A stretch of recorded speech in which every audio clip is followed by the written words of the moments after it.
Netcasts you love. From people you trust.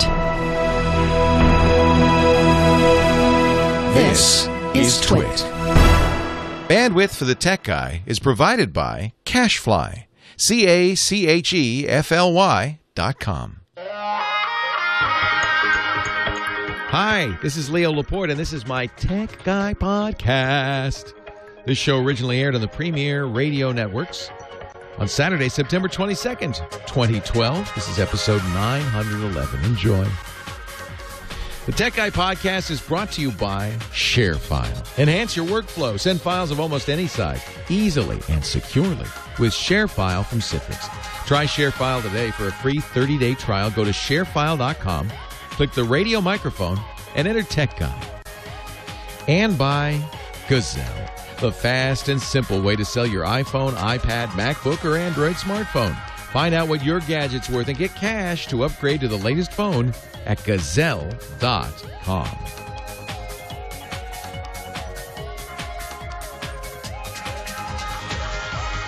Well, hey, how are you today? Leo Laporte here, the Tech Guy. And it's Gadget Christmas on the Tech Guy Show. Let me tell you how you get a hold of us, how you participate, and then I'll talk a little bit about the iPhone 5. And as it happens, I also have the Kindle Fire HD. A bunch of others. It's Gadget Christmas, I'm telling you.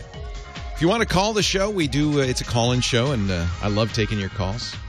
It's really the backbone of the show. 8888 Ask Leo is the number. That's 8888 ASKLEO or 888-827-5536. That's toll free from anywhere in the U.S., any one of our 180 stations nationwide. Or if you're outside, and I know we have a lot of internet listeners, so if you're outside the U.S., you can use that number with Skype out or a similar VoIP client, and it won't cost you anything because it's a toll-free number. 8888 Ask Leo. The website is techguylabs.com. We've got two people working on that site day in, day out. And I don't include myself.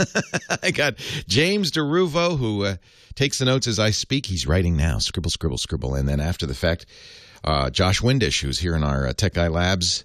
He's got the lab coat, and he works on it, writes our tip of the week and things like that. But we got a good tip of the week based on last week's call on how to get the most out of Skype. Our tip of the week this week at techguylabs.com. techguylabs.com.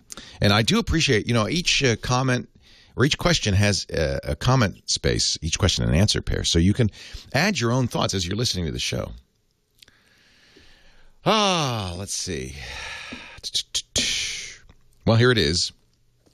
The iPhone 5, which I did not get for free. Apple seeds more and more people now. They've always given review units a week early. Units that you don't get to keep. When you get a review unit, you always have to send it back after a month or two. But the review units go out to the Wall Street Journal, Walt Mossberg, David Pogue at the New York Times, usually Ed Baig and USA Today, the gadget blogs, but more and more bloggers are getting them. In fact, even smaller bloggers are getting them. And there's some interesting gaps. The Verge, which is the #1 gadget blog, did not get a review unit. Anand Tech, who's done some really good work on the hardware on this, did not. I did not. And I frankly don't take in general review units because then there's a couple of things. First of all, it feels like a deal with the devil. They're always calling you and saying, hey, where, what, you got that review unit. Where's your review? And then if it's a negative review, they go, well, how dare you? We let you use this phone ahead of time. So I just buy them. And I ordered this. In fact, you had to order it almost immediately after they went on sale last week to get it yesterday on Friday, the 21st. I'll give you the bottom line first, and we'll talk about the new iPhone 5. So there's two questions, in my mind, two top-level questions you need to ask. First of all, if you have an existing iPhone, should you upgrade? And a second, if you're choosing for the first time a smartphone, iPhone or Android phone. So the first question, should you upgrade? I think if you have a iPhone 4 or 4S, you don't need to upgrade. What's, the significant difference in this phone is it's pretty simple. It's got one, for the home audience, I'll show you. It's got one extra icon row, 176 pixels more, one icon row more. And if you're in an LTE area on AT&T or Verizon or I guess Sprint, then it might be worth it because this is the first LTE iPhone. That's a very fast data. We're in an LTE area for Verizon only, so I got a Verizon phone. And it's pretty fast. I did just before the show because I wanted to wait until a lot of people had iPhone 5s. I did a speed test just before the show on the LTE. I was getting almost 20 megabits per second down and almost 15 megabits per second up. Now, it varies quite a bit, but it's very, very fast. That's actually faster than my home internet access by a lot. So it is really fast. Now, of course, you're going to pay for bandwidth, their bandwidth caps, etc., etc., etc. But if you need high speed and most importantly, if you have LTE in your area, I think it's worth upgrading for the LTE, or at least getting an LTE phone if high-speed data is important to you. The extra icon row, it's not, if it's a big screen you want, I think there are better choices than this. This isn't that big of a screen. It's just a little bit bigger.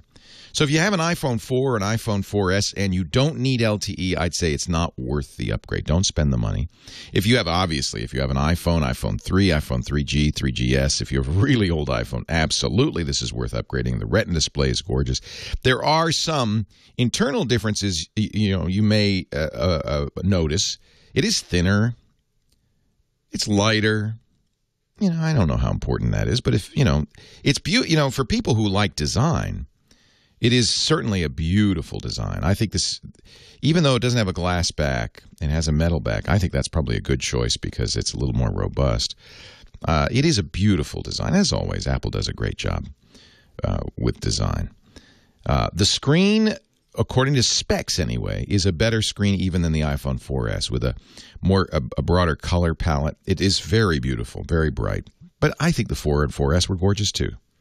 I don't know if I would notice a difference if I hadn't been told. It's also, by a factor of 2, the fastest iPhone. In fact, PC Magazine said it's the fastest smartphone out there. Now, I'll be honest, very few of the things you do on a smartphone need all that speed. So in side-by-side, it's not going to be, wow, oh my goodness, it's a speed demon. It's faster, but see, specs and benchmarks are one thing, but what your real-world experience is going to be is another. And, after using it, admittedly, for just a day, and remember that prior to this, my phone was the Samsung Galaxy S3. I don't notice it being appreciably fast. And certainly I have an iPhone 4S and used it for a long time, for a year. And, it's faster. I know, it's twice as fast. I saw the benchmarks. I can't tell. So really, if you're thinking about upgrading from an iPhone 4, you're going to get it for $200 because it's the 2-year bump. That might be worth it. I would not pay the full price from a 4S unless you really want that LTE or you really want that extra icon row. Other than that, it's not so different. Now, there are many people who will buy it just because, it's Apple. It's a work of art. In fact, it's already outsold the iPhone 4S. It's the fastest selling iPhone in history already. Now, the second question I mentioned is, well, if you're looking at Android versus iPhone, that's a little bit more difficult. That's a very personal decision. Now, I'm going to use this iPhone for a few weeks exclusively. I broke my heart, but I put the Samsung Galaxy S3 aside. But when you compare them side to side, there's no question the Samsung Galaxy S3 screen is so much bigger. Yes, it's slower, supposedly, but I can't tell the difference. And there are things on Android I'm really going to miss, like the widgets, some of the apps. The integration with Google is smoother and easier. So, I will miss that. If you're choosing, you just should go and try them both. I think Android is very competent. In fact, I think what's happened now is it's really good news for consumers. There are good choices from every carrier. So pick the carrier first, the one that gives you the best reception, the highest speed where you are or where you're going to be with your smartphone. And then once you pick the carrier, look at their offerings. And if it's Sprint or AT&T or Verizon, you certainly will be looking at the iPhone 5. And I would compare that directly to the Samsung Galaxy S3. Now, next month, November, we're gonna see some more phones. We're going to see the Galaxy Note 2, which if you want a ginormous phone, and I actually like a giant screen, 5.5 inches. Wow. It's easier for me to type. It's easier for me to see, but I'm an old man, so you young folks, you young people may not care that much.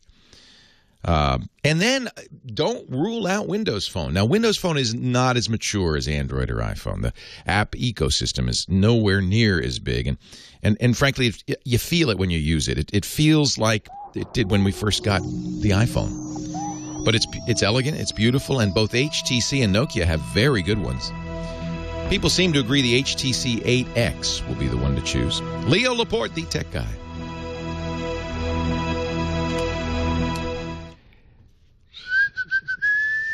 Let me just log on to my ShareFile here.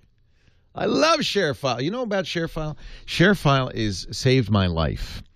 If you are sharing files in business, and of course that's what we do a lot of these days, whether it's designs that you're sending out or presentations, pictures, anything. There are some issues that come up for business that just don't come up for normal users. Well, for one thing, you can't use email. Because email, well, you got the limitations on the file size. You get bounce backs for even something as small as a few megabytes. But also, it's not secure. When you send email, it's like sending a postcard. Anybody along the way can read it. So if you have privacy requirements, federal regulations like HIPAA that you have to adhere to, emailing not going to do it. And maybe you've tried a consumer-grade solution. That's what I was using. I won't say the name, but, you know what there are. There are a variety of these. In most cases, they're not HIPAA compliant. They have all sorts of privacy issues. Not ShareFile. Designed by Citrix to be secure, totally compliant with government regulations in many businesses, including HIPAA. And I love this because it's branded with your logo. So this is our ShareFile account, my ShareFile account.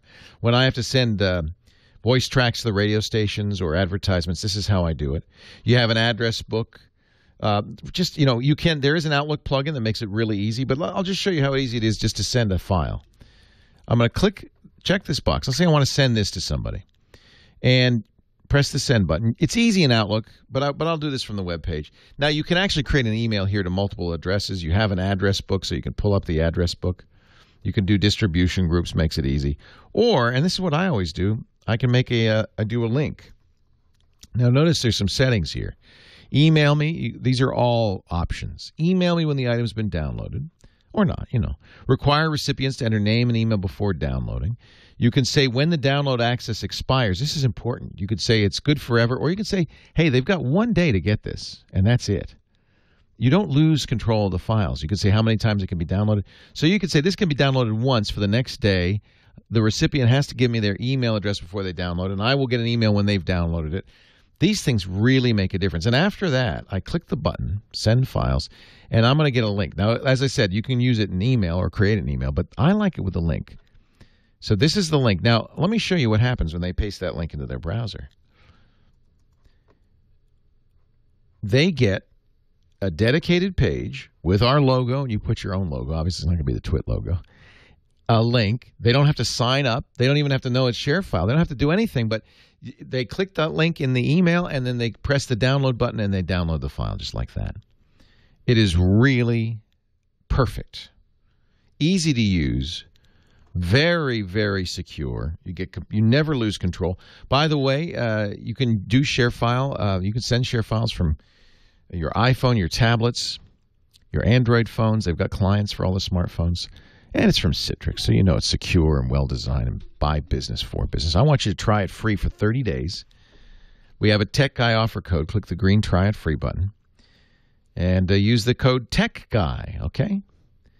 You'll see that you can set up for pre-designed for a variety of industries. You don't have to choose one, but if you're in an industry, let's say you're a physician, choose medical, and then you'll get the special, ShareFile medical setup. 99 of Fortune 500 companies use ShareFile. 99%, not 99. 99% of 99%. That's why ShareFile is so good. I want you to try it right now. ShareFile.com. Use the offer code TechGuy. TechGuy, okay? I will. Wow, it's very difficult. There's an elegance that you get with the iPhone that you don't get with Android. But there's a sacrifice, too. So you bought it. It is You the happy? hottest topic in business today. You had a I have to 4. say, It's worth it. I think probably worth it if you had a 4. Your business Siri is what great. we did with Google Apps. And I'll tell Siri you, is you get really a everything. big You bump. get In not fact, that's just why email, this is you less get of an exciting collaboration bump tools because if you have a 4S, because the big bump was with Siri. Yeah.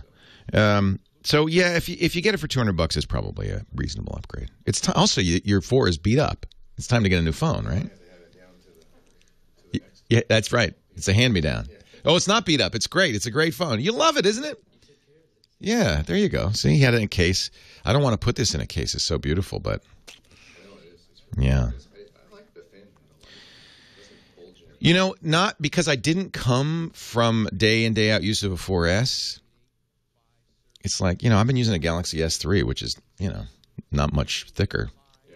So I didn't have the reaction that all the iPhone users like, oh, it's hollow. I thought, it's not hollow. It feels like a phone. What do you mean it doesn't feel hollow? I did not have that reaction, which is interesting. So, yeah, I think it's iPhone users have that reaction. It's like, wow. Yeah, probably worth the upgrade if you went from a 4, I would say. I do love the screen. I have to say the screen is really beautiful. You noticed it? Okay, good. All right. Yeah, see, to me, it's I've been using such a big screen that this screen doesn't seem so. It seems kind of tiny to me. In fact, I didn't bring my S3 because I put it aside. But if I put this next to the S3, it still looks small.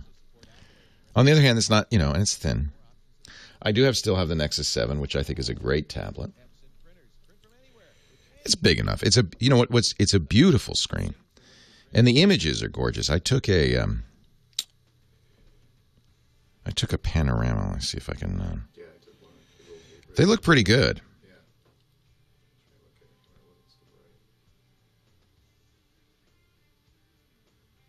They look pretty good. It's hard to see, but when you zoom in, there's quite a bit of quality there. Yeah.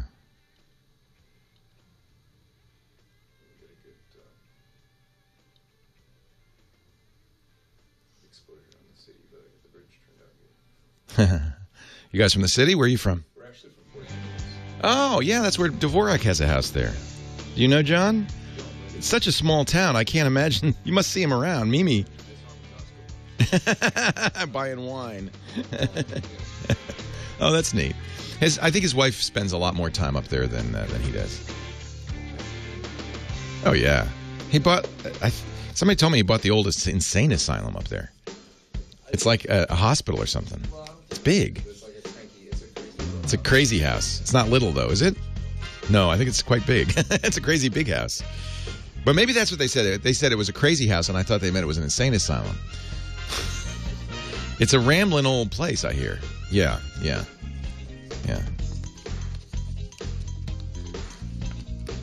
The new connector is going to be a big issue. I can't charge it because I don't have enough. I got to go to the Apple Store and see if they're selling them. They're not selling them online until October.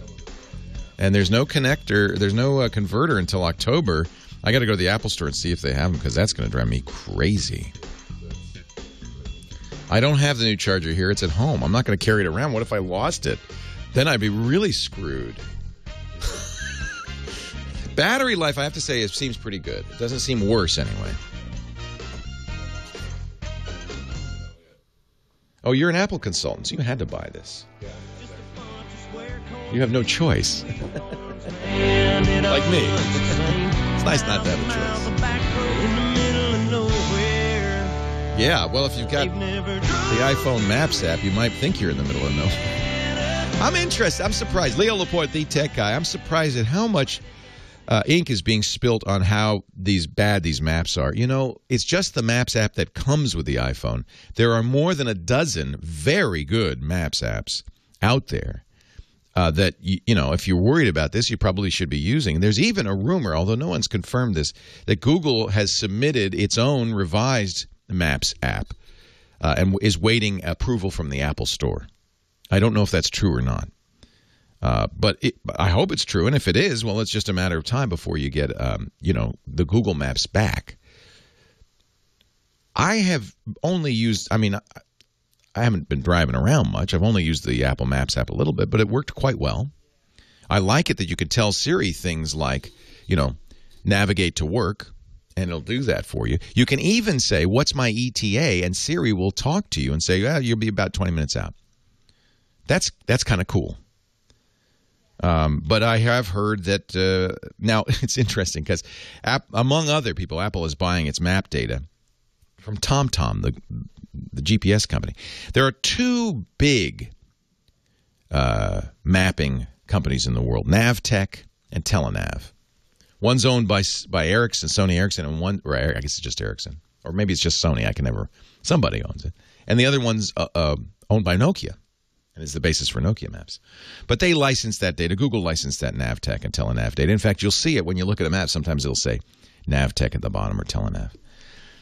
Apple is not getting data from them. They're getting it from a third company, TomTom, which has been making GPSs for a long time. I love TomTom GPS, standalone GPSs. But it's new to this leasing out of its mapping data business. TomTom is very quick to say, don't blame us for the Apple Maps problem because our maps are fine. In fact, the TomTom app on the iPhone is one of the top nav apps, they say. But it's more than just the data that we provide. Apple has provided a lot of data on top of it. I think it's fine. Just understand it's a first-generation map compared to the Google Maps, which have been around for a long time, and Google's invested probably at this point hundreds of millions of dollars into the quality of its maps. It's going to be tough to compete. But you don't have to use it. If you're looking for a good turn-by-turn program that's very inexpensive, I love MotionX GPS Drive is fantastic. It uses Google Maps and Telenav, and it uses other maps. It does a very good turn-by-turn, a job of turn-by-turn. It's my favorite GPS app. And it's fairly inexpensive. I think the app itself is $1 or $2. And then you can buy additional features like voice turn-by-turn directions and stuff. But there are many choices. There are many choices. So I think that the furor over the Apple Maps is a little misguided. Now, I don't want to defend Apple. It's not a great app, perhaps. It's new. Give it a chance, and if you don't trust it, as you probably shouldn't in some areas, then you should use a third party, and there are plenty of third-party mapping apps, inexpensive and free. Actually, for driving, I almost always use the free Waze, W-A-Z-E. I've recommended it before. If you live in an area where Waze is popular, it's going to give you the best at maps because it tells you when there's road hazards. It tells you when there's hidden speed traps. Are you going to Starbucks? Yes. Yeah, I'll have a triple tall latte. Thank you. Thank you, Greg. I know John is looking at me and said, hey, I offered to make you a coffee, but that's Starbucks. That's different. They have a Clover now. I'm sorry. I'm trying to do a radio show here. Do you mind? This is fun. I love it. The Tech Guy Labs, many radio stations are very sterile, quiet, calm places with soundproofing and so forth. The Tech Guy Labs is not that. It really is. I don't even know what to call it. It's a place. What was I saying? Oh, Waze is a very good choice. That's free. But you do need to use data. But there are apps. GPS Drive is one of them that will download the map data while you're in your Wi-Fi, and then when you go out in the car, it has the map data. Was I talking to Siri when I did that? Somebody said in the chat room, Biker says, are you talking to Siri when you're ordering coffee? No. It's like Siri. It's Greg. He's got a male voice. That's the only difference. The other, I've heard people say, oh, the back scratches. I got the black one. I attempted to scratch it with an X-Acto knife. But when I did that, there were screams from my staff. I can hear the squeals. It's not that I'm a destructive person, but I've been reading all this. Oh, it scratches. And I wasn't able to scratch it with an X-Acto knife. So, maybe it scratches, but it doesn't scratch easily, the black back. It's not like it's soft paint on here that you can drag something across and scratch it. Apparently Knox Harrington said, well, see, that's not a scratch, that's just as much. Knox Harrington in our chat room says, yeah, the guy who posted the pictures of being scratched used a nail. Well, okay. I mean, I don't know many consumer electronics devices that would survive a nail being dragged across it. I used an X-Acto knife. I didn't bear way down on it, but I scraped it. Nothing. So it's pretty good. I think it's anodized aluminum. It's not painted. I think it's fine. 8888. Ask Leo. That's the phone number, 8888. Ask Leo. Your comments, thoughts, suggestions about the iPhone, I'd love to hear from you. Let's start with Josh in Apple Valley, California. Hey, Josh. Hey, how's it going, Leo? Yeah, it's going great. How are you? I'm great. Just doing a little shopping. Had something come up, but first I wanted to say thanks for the heads up on that Waze app. It was actually a very good app. I enjoy it. Thank you. I can't take credit. Others have told me about it, and I've tried it. And I know, if you live in an area where it's used, Apple Valley, Southern California for sure, Northern California for sure, other metro areas, I'm sure, it's much more useful then. Yeah, absolutely. It's been, I was traveling on the 15 freeway, and it told me where all the cops were. I enjoyed it. I'm sure the CHP doesn't appreciate that, but it's interesting because you can, as you're driving, you can wave your hand over and speak to it and say that there's a hidden police officer, and then that adds it to the map. And as you get closer, to say, watch out, there's a hidden police officer up ahead. But you shouldn't speed at any time, of course. Yeah, no, it's actually it was very handy. You don't have to hold it in your hands and everything. I enjoy it. Yeah. So my problem is it's not necessarily a problem. I received something. It came from notifications@gmail.com, and saying that I want an iPad 2, and I just had to click this link and everything. It had all the normal monikers of something that you would expect from Sure, Gmail. It did. But let me explain something about email. First of all, you're right to be suspicious. Gmail is not giving you an iPad. Exactly. So immediately, that's a red flag. I can send email from Gmail. From that address. I could send email from the White House. In fact, you can too. All you have to do is go in your email client and change the from address. There is no built-in verification in email, and that's why spam is such a problem. There's no authentication built in. When they designed email way back in the dim, dark days of the internet, they didn't think this would be a problem. They didn't know about spam. Mm-hmm.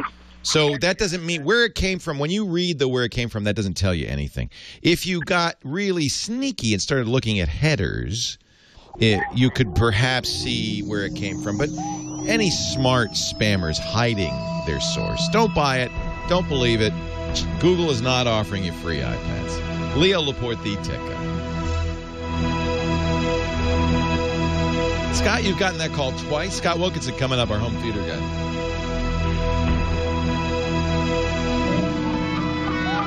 Yeah, there's actually somebody sending out email over my name all the time. I guess, they figure maybe it'll fool somebody because people tweet me, hey, I got some spam from you. It's like, no, you didn't. No, you didn't. They aren't speed traps. They're safety cameras. That's right. I'm sure it's probably illegal, right, to do that in some states.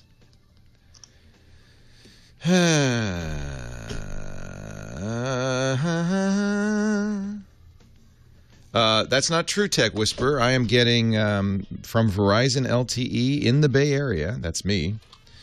I am getting, you mean in San Francisco? Well, it's going to vary a lot. In fact, I did, you got Scott there?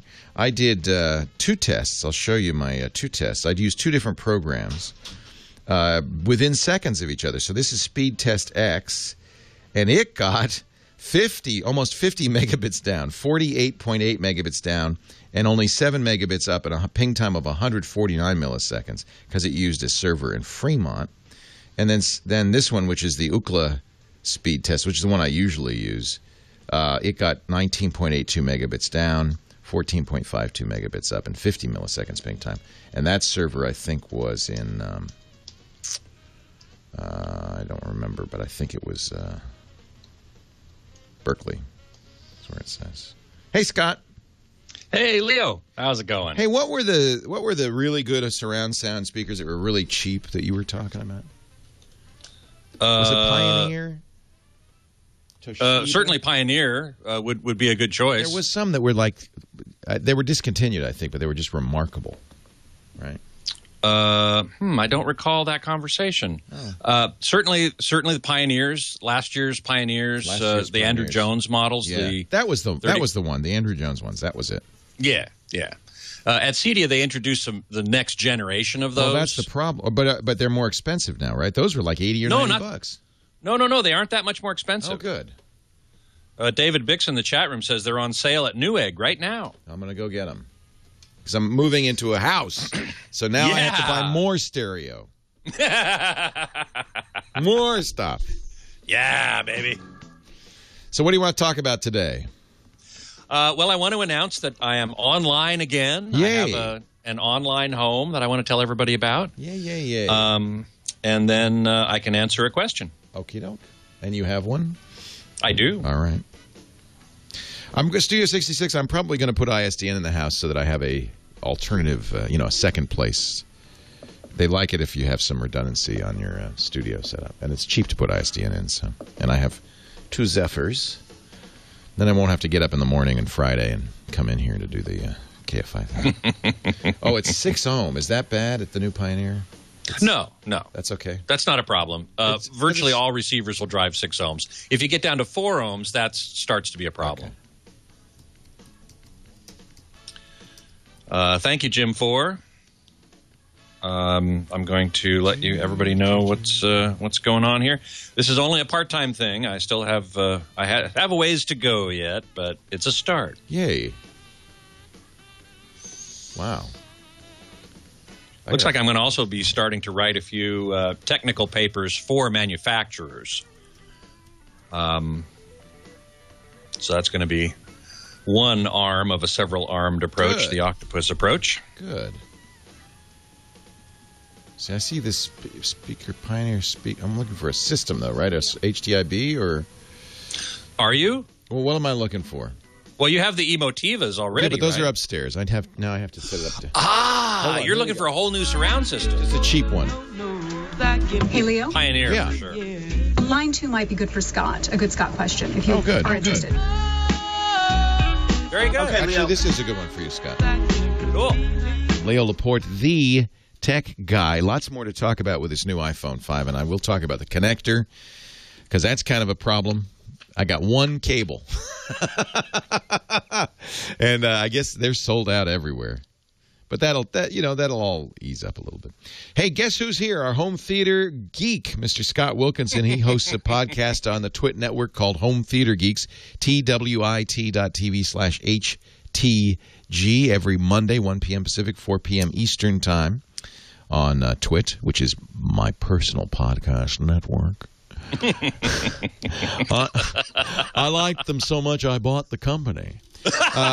No, but I wish somebody would. I love your voices, Leo. Thank you. Thank you, Scott. Thank you, Scott. Thank you so much. Yeah. You sound a bit like Thurston Howell. I love it. Let's talk home theater. I'm the guy who has the giant Runco speaker system. I wish I did. With that giant, $30,000 projection system. Right. Runco, right. Runco. So you told us last week you might have a little announcement, and why don't you do that first? I will. I am back online. I have a new online home, at least for part of the time. It's a website called Secrets of Home Theater and Hi-Fi, High Fidelity. Now, that's an awfully long name, and so the URL is a bit shorter. It's hometheaterhifi.com. You know, I've seen this site, and I've used it many times. So. It's really an excellent site. You know, it's been online longer than just about anybody. 20 years. Yeah. They've been online. This is kind of one of the great home theater sites, so that's fantastic. It is. And it's interestingly, it's family run. The head guy is a guy named John Johnson, who's a neuroscientist, who's also a musician and an audiophile. And so he started this website, and his wife runs it. His daughter is the managing editor. So it's a real family-oriented business. But everywhere I went in the home theater business after I was looking for something to do, they kept saying, oh, yeah, you should talk to Secrets of Home Theater and Hi-Fi. So I did, and they have And we just brought the site down, by the way. So you can tell them that when the site crashed, on Saturday, that was you. That was me. That was you talking about it. I can't believe it. It got real slow, and then, bam, just died. Bam. Use guys. So anyway, Scott has a question and answer column there. I have a question and answer column there. Once a week, I will be answering listener questions. So you can email me at you can email me any way you want, scott@techguylabs.com or Scott Wilkinson at hometheaterhifi.com. Either way, it'll get to me. And I will be answering one a week there. I'll also be doing once a month a relatively in-depth technical article. One of the hallmarks of this website is that they really go deep into tech. And that's very nice for me. I really enjoy doing that. And so if you like getting geeky like me, you will check it out because they've got some great, really, really deep technical articles, which I will now be contributing to. Awesome. I'm so excited. I am too. Congratulations. Thank you so much. I'm sure the site will be back up soon. I hope so. Please, no, that's good. No. You see, this is to your advantage. You say, hey, you see, I bring a large audience along with me, Right. so big that you might want to get a bigger web server. Well, this is actually very true. And I told them, I said, hey, I'm going to make an announcement on Saturday. Now they believe it. Now they believe it. Now they believe it. The power of the Scott. All right, we got a question. We got a question for you, Scott, from Stephen. Yes. He's in Birmingham, Alabama. Hi, Stephen. Hello, Leo. Welcome, Scott Wilkinson, Leo Laporte. And by the way, Scott will be hosting the show in November, I should say. November 17th and 18th. Yeah. Looking forward to it. So we'll do all home theater questions then, but this is a good time to ask. Go ahead, Stephen. Okay, thanks. My question, I'm surprised that this is not asked more often. But with my friends' TVs and when I see, big flat panel televisions in stores, the picture quality is, I think, relatively poor. Like I'll see people playing like a DVD going into one of these, big present-day flat panel TVs, and it just looks awful. And I think the problem is, you always hear about black levels and things like that, but I think the biggest detriment is the signal processing going on in the entire, source and playback chain. And I think that if you could kind of clean up this processing, and if you could maybe get something that really works reliably, then you could get much better quality.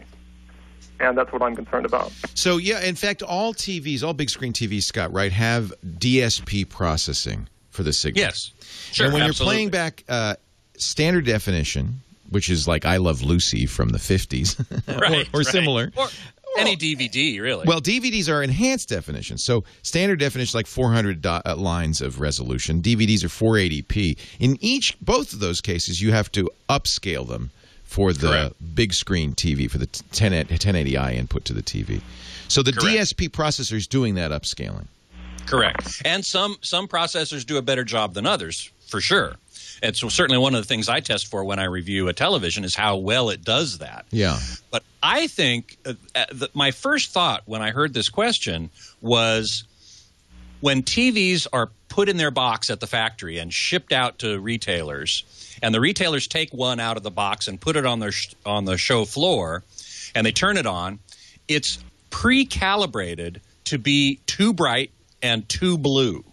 And the reason is that it needs to compete on a showroom floor that's brightly lit with these Klieg lights in and amongst a wall of TVs. You go into Best Buy and you see this wall of TVs.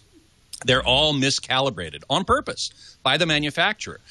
And when somebody buys a TV and they take it home and they take it out of the box, it's also miscalibrated in the same way because the manufacturer has no idea which one of the TVs of the 10 or 20 or 50 or 100 or 1,000 they ship to the retailer is going to be picked for the showroom floor. So they're all for that.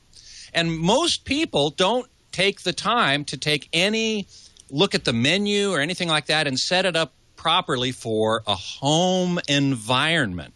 Now, a lot of TVs these days, when you first turn them on, they'll say, is this going to be in a store or a home? And you say, oh, it's going to be in the home. Okay, fine. That's better, but it's still not great. What I always recommend is that people take their TV when they first get it home, they open up the menu, they go to what's called the picture menu typically, and there'll be something called mode or picture mode, and it'll probably say something like normal or standard or something like that. Switch it to movie or cinema mode. Just that one thing. Or if it's a THX certified TV, switch it to THX mode. Just that one thing will improve the picture quality dramatically over what it looks like coming out of the box. That is the first thing that came to mind when I heard this fellow's question. But that has nothing to do with the upscaling, of course. That's just the brightness of the screen. Correct. The brightness of the screen and the accuracy of the colors. Right. But what if he's seeing, and I do sometimes see this jaggies. It's funny, they usually show TVs with high-def content. And correct. There's no upscaling in that case, and so correct. Many TVs look fine there. But it's where you get, and we used to get this question a lot in the early days when they didn't have very good scalers. People would say, boy, I watch regular TV, it looks terrible. Partly that's because you're seeing detail you never saw before. Well, that's not true, because in the standard definition case, you're seeing detail that was never there in the first place. Okay. The TV is manufacturing it, and that's the process of scaling, and you're exactly right. Some TVs do a better job than others. There's nothing you can do about that except read reviews and find the TVs with the best scalers in them, or use an external scaler, something that's an external box, which is going to be pretty expensive. Right. And if you're buying a $400 or $500 TV, it's not worth it. But if you're buying a $30,000 Runco, it definitely is. Scott Wilkinson, Home Theater Geeks, twit.tv/HTG, and email him, scott@techguylabs.com. Thanks, Scott. My pleasure. And, of course, if you're watching our video, good luck to you. So well, you're streaming high def, right? 720, yeah. 720, you know. Well, we're not streaming it. We offer it for download. I don't know. I guess so. It's more. I was wondering that actually. It's more complicated than that. I think we are streaming 720, but you have to watch. Bit Gravity's not 720, and Justin is not. But I think Ustream, we are on their scaling server, so we send it a high quality, like 2 megabits or 1.5 megabits, and then when you watch it, the player is supposedly adapting to your speed. But I don't know the bandwidth you have coming into your house. I don't know if it's 720p or not. So. Somebody in the chat room said, "What do you know about Aperion, APERION audio?" Aperion audio, very good. They're good, huh? They're very good. I like them. I like their speakers a lot. Compared to the Emotivas that I bought? I'd say I haven't done a direct comparison, so it's hard for me to say. So I was thinking, because they're having a warehouse sale. Well, Aperion is a very well-respected brand. These are their smaller cherry wood. The 4T hybrids or Intimus? Yeah. Yeah, the Intimus 4T hybrid. That should be excellent. And they're $500 off. And see, it's a smallish room that these would be in. Mm-hmm. So you have so this house. The reason I got it is because the downstairs there's a bedroom, an office, and kind of a family room that's going to be like mine. And then upstairs there's 2 bedrooms and a kitchen and a living room that the kids can have. So I'm going to put I'm going to get one of those Panasonic, what was it, the GT50s that you recommended? Or VT50. You recommend VT, although I saw the GT's $1,000 less, and people said it's almost as good.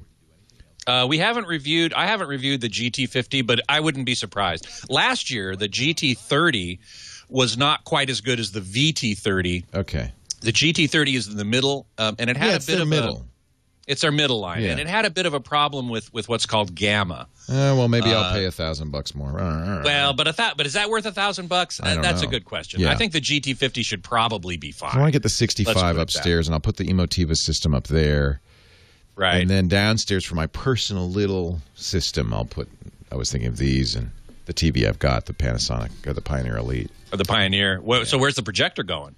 I haven't figured that out yet. Probably upstairs. Well, it'll go wherever the Emotivas and the big system is. So probably upstairs. Okay.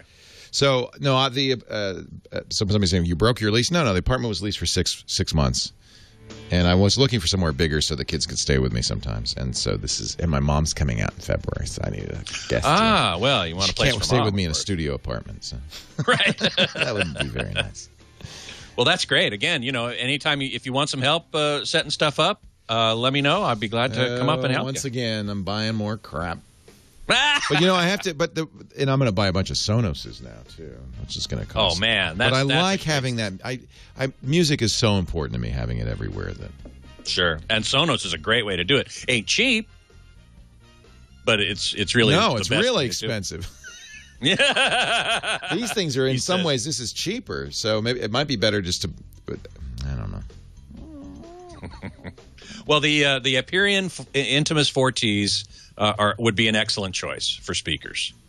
What's with the $500 off? What are you paying? $1,150 for the 5.1.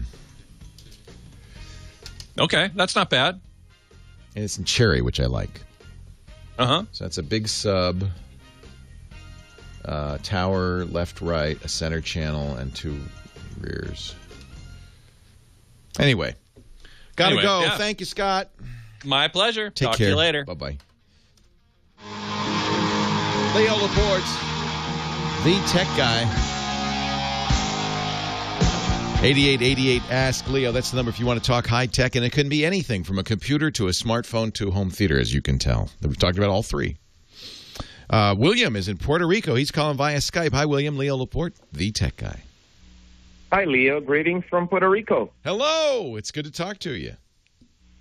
Well, here's a simple question. We got one of those last white MacBooks that came with no Laporte. And we got a bootcamp partition. On one side, Snow Leopard. On the other side, we got Windows 7. Uh-huh. And I understand I can still upgrade the white MacBook to Mountain Lion. So the question is this. Would it rearrange the partition in some way that I would have to reinstall programs, start all over again? No, it's a very easy upgrade. The one thing Mountain Lion does do, and I'm not sure how it handles this on an existing system, it does create a hidden recovery partition. I think it does it transparently, and it will not, absolutely will not affect your boot camp or your main Mac partition. Everything will. You obviously came from Windows, where things like this would just screw it up all like crazy. It's not going to mess up a thing. Oh yes, yeah. Yes. It's a very easy, straightforward upgrade, and you actually have some choices. I would recommend the choice where it takes the old system folder, it saves it, but it renames it and it puts a clean new system folder in it. Now that's going to cause more headaches because you don't have any of the settings preserved or anything like that, or not many anyway. So you may have to go into the old system folder and copy extensions and things like that over. But you know, actually, I'll be honest with you. Don't worry about it. Just do the upgrade in place. Okay. Just do the upgrade in place. Thank you very much. You're welcome, William. Thank you so much for listening in Puerto Rico. Yeah, Apple makes that very straightforward. In general, when I talk about upgrading operating systems, going from Windows 7 to Windows 8, for instance, usually I say, hey, you really ought to start over and erase the hard drive. Actually, that's less so. It's funny. Windows Vista to 7, no problem. Just update it. And I think Windows 7 to 8 is going to be a similarly simple upgrade. Microsoft has paid a lot of attention to that. So maybe my advice in general is changing. Used to be nuke it, start over. And it's not, if you have the time and the patience and you don't mind reinstalling apps and all that, it's not a bad idea to do that. Certainly not. 8888 Ask Leo. That's the phone number. Phyllis in Mission Viejo is next. Hello? Hello, Phyllis. How are you? Oh, pretty good. How are you doing? I'm good. What can I do for you? I heard you ask the question. Just ask the question. Go ahead, ask the question, because I have no idea, but maybe somebody listening does. Okay. In my office, we use HP Server Manager on our help desk, and it contains the database of all the questions. And we can back it up on HP Server Manager, but we want to be able to export it offline so we can use it if the system crashes. Do you not have an IT guy? I'm IT. You're the IT. You're the IT gal. Right. Boy, I'll be honest, I don't usually answer enterprise questions because I have no experience with the enterprise computing. Right. But let me see here. We've got Sybil, who's an expert in our chat room, and Sybil says that Access, Microsoft's Access, can usually import from just about any database if you can point to it, if you can see it. Can you see the database file? Yes, I can see it. Mm-hmm. Okay. So that's one thing to do, and you probably have access because it's part of Office Professional. Just see open access and say, point it to the file and say, can you import this? And it may be you can just import it all. Okay. Now, we do have an enterprise show on my podcast network, This Week in Enterprise Tech, and we have some really good enterprise folks on there, including Father Robert Balliser, who is, I call him the Pope's IT guy. He set up Skype for the Pope. So this guy, this guy knows his stuff, and I'm going to see if he can help us.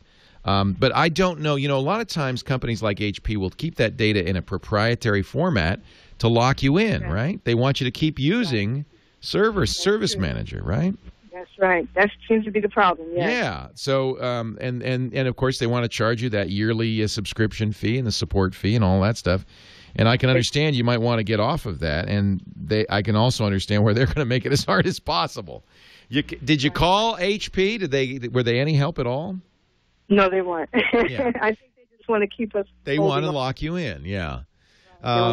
So this is actually a great question, and it's kind of my. This is the stuff I love because I don't like proprietary. I don't like lock-in, and I understand why companies do it, but it's your data. These are questions your people asked you, and the information you need. It's your data, and I don't think they have a right to lock it in. Right. Okay. So now you said you have another show that I could. Well, it's not a radio show; it's a podcast, but it's on Mondays. It's called This Week in Enterprise Tech, and it is a really great show for. Hey, John, does TWiT have a email address? Does TWiT have an email address that she could send an email to? Because that's a great question. Okay, great. I'm gonna keep listening, Phyllis. All right, I'm gonna find out. Padre SJ, who's normally in our chat room, he's the we call him Friar Tech, the Pope's IT guy. I think that's not fair. I think the Holy Father has his own entire IT department, but Father Balliser is in the Society of Jesus. He's a Jesuit, and they call them God's Marines. And I think that when it comes time for extra special support, he'll swoop in. You could also go to the HP support forums and ask. HP may delete those questions, though, right? Yeah, it's not right. But you are using a proprietary system, so she's using it for support questions, right, and answers, and it's probably a ticket system, and you decided you don't want to pay the yearly subscription fees, but you've got all the data in their proprietary database. How do you get it out? Our chat room is saying that they believe it's a SQL Server. If it is SQL Server, Access should be able to open it up and get it out of there. You should be able to get it out. So, well, keep listening. I bet you, Phyllis, somebody who's listening knows a little bit about it. Vinman says, switch to Jira and move on. Is Jira open source? Yeah, it'd be nice to get an open source system. Then it'd be open data. You'd be able to move around. That's why I'm a big fan of that and less of a fan of proprietary systems. Kaylee, Riverside, California. Leo Laporte, the tech guy. Hey, Leo. How you doing, sir? I'm great, Kaylee. It's Kali? It's Kali. Kali. Welcome to the show. What can I do for you?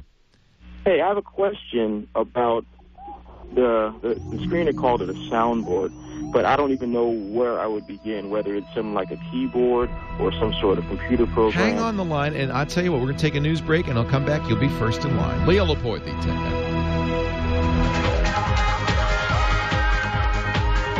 Well, a good day to you, Leo Laporte here, the tech guy. It's time to talk computers, cell phones, home theater, the internet, and all that jazz. There's lots of it. Anything with a chip in it. 8888 Ask Leo. That's the phone number. Questions, comments, suggestions. We're talking a lot about the iPhone 5. I tell you, I would not rush to upgrade, partly because of this new connector. I have to throw out a bunch of, not just cables, but actually docks. And the new connector doesn't do some of the things the old connector did. For instance, and we're not sure about this. Now that it's out, I guess we'll know soon. If you have a BMW, and I think some Mercedes, some fancy cars have iPod docks in them. I didn't know that. 30-pin connectors. Of course, this new iPhone doesn't have that. Apple does sell an adapter. Won't be available till next month. And they're saying iPod control is not included in the adapter.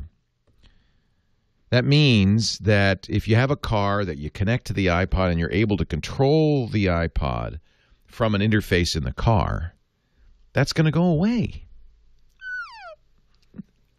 I don't like that. I really don't like that. I've spent hundreds of dollars on. I have a clock that the iPhone docks into. I have a Sonos system that has an iPod dock. None of that stuff's going to work anymore,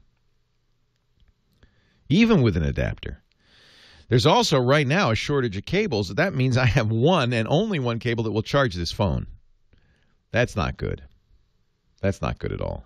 And I have to say, I could tell these cables are going to be very problematic over time because as nice as it is, this new 9-pin connector, Apple decided not to use one that's industry standard. Of course, they want their own connector.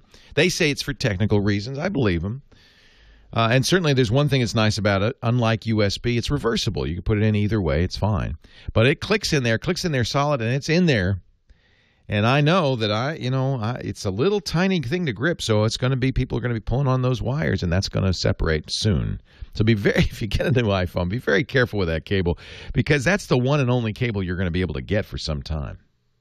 Apparently, the Apple stores are sold out. It's elegant, it's beautiful, and I'm sure that we'll start seeing docks and stuff that support it. But it's going to be an ugly transition. That's Apple, isn't it? It's a beautiful phone. It's a work of art. It's gorgeous, and it's thin and light. Screen is gorgeous. It is, I think, increasingly, it's kind of like the B&O. Remember, that's the sound company that does high-priced, gorgeous stuff. It's for a specialized audience. I think more and more the iPhone is going to be like that. Just kind of an elegant thing for people who want a status symbol. Because technically, I don't think it's going to be the top phone for very long. Right now, it is the fastest phone on the market. But I think that's all, that's a temporary lead. And since Apple only updates once a year, it's not going to hold that lead very long. It's a beautiful screen, but other screens are gorgeous.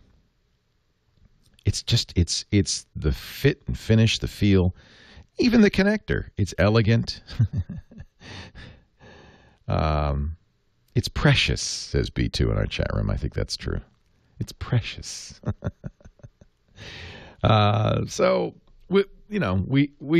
My advice, and I'll reiterate what I said last hour if you're just tuning in. If you have an older iPhone, even an iPhone 4 that you're ready to upgrade, it's probably worth the upgrade. It's certainly getting Siri would be worth the upgrade. If you have an iPhone 4S, it's questionable. It's only one icon row bigger. It's faster. I don't think you'll notice that.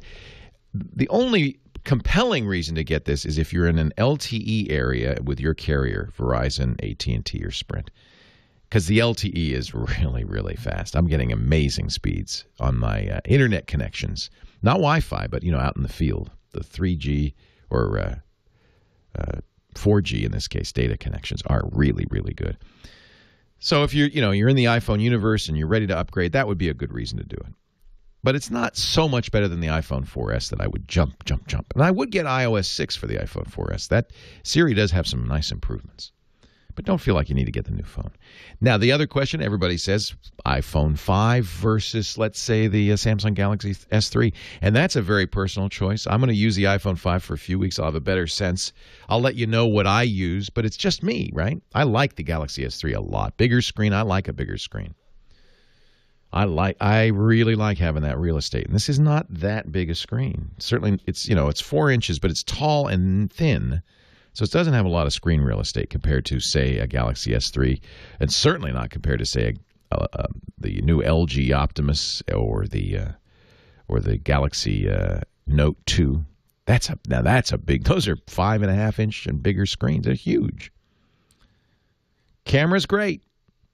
Better low light performance. Excellent. The panorama is fantastic.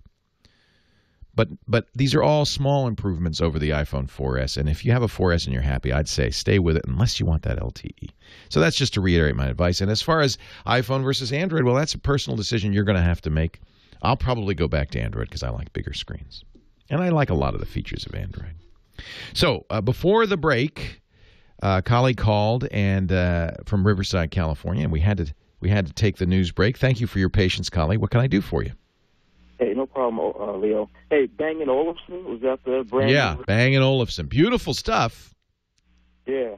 Elegant, but you pay a price. I think that Apple's rapidly becoming the Bang & Olufsen of phones.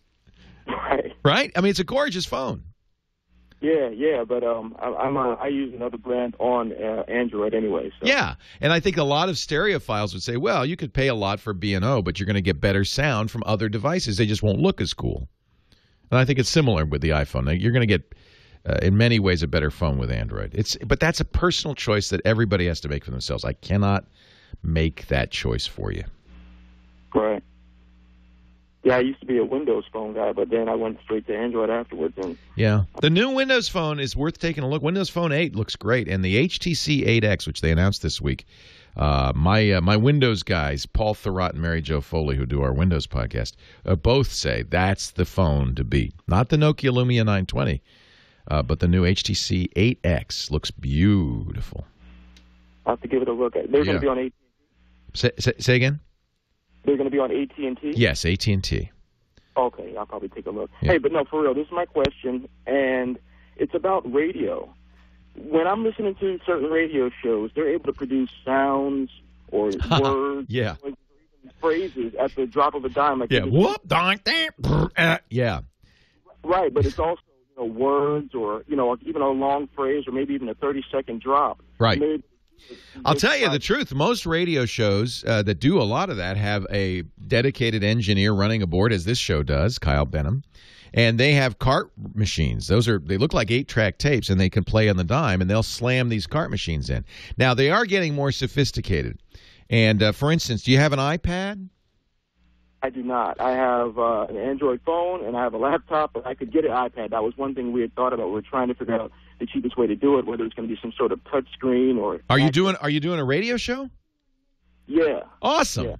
Yeah, so I think more and more, and now I know I'm not up on what the morning guys use these days, but I think there are some great, these are called soundboards or sound effects devices. There's one for the iPad I've used from a company called Rogue Amoeba that is an iPad app that lets you assign sounds to pages, and you can have, I think, many, many pages. I'm not sure what the limitation is. And it's a really cool way of playing back sound effects instantly. Mm-hmm. Instantly. And being able to kind of repeat them or stop them or pause them. Yep. Say you can even play multiple sounds together. You can mix them. So there are a number of devices like that. Is it Rogue? Maybe it's not Rogue Amoeba. Now I'm just looking. Let me find the name of the company for you. So that's one way of doing it. And then there is dedicated hardware. But I think an iPad would give you a lot of features. Hold on a second. We'll talk some more. Thank you. Oh, man.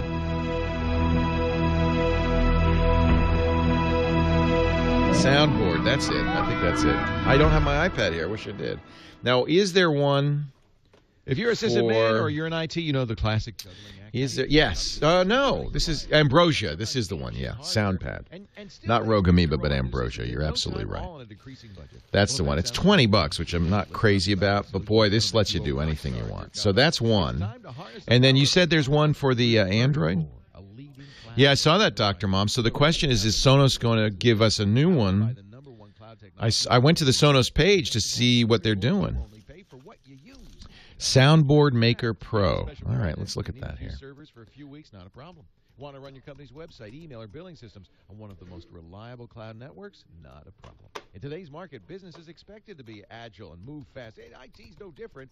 And now it's easy with Verticore. Soundboard. Worth up to 2 Maker. months of service free. Give them a call at 888-5-SERVER. That's 888-5-SERVER. Or visit them online Is this at it? DIRTACORE.com. From Rocket Bird. It's a crazy world we live in, and more than any question I Now, he said he has a Mac. There's also there's Mac apps for that, right? Yeah, the Verizon phone, this is kind of interesting. The Verizon phone, the GSM chip is not locked, and Verizon confirmed that. So I'm really glad now I bought the Verizon version, because when I travel, I can put a SIM in. It's awesome. Awesome. Ba-ba-ba-ba-bum-bum-bum. So you want the iPhone 5? Maybe you want the Samsung Galaxy S3. Maybe you just say, I want to get a new computer, a new laptop.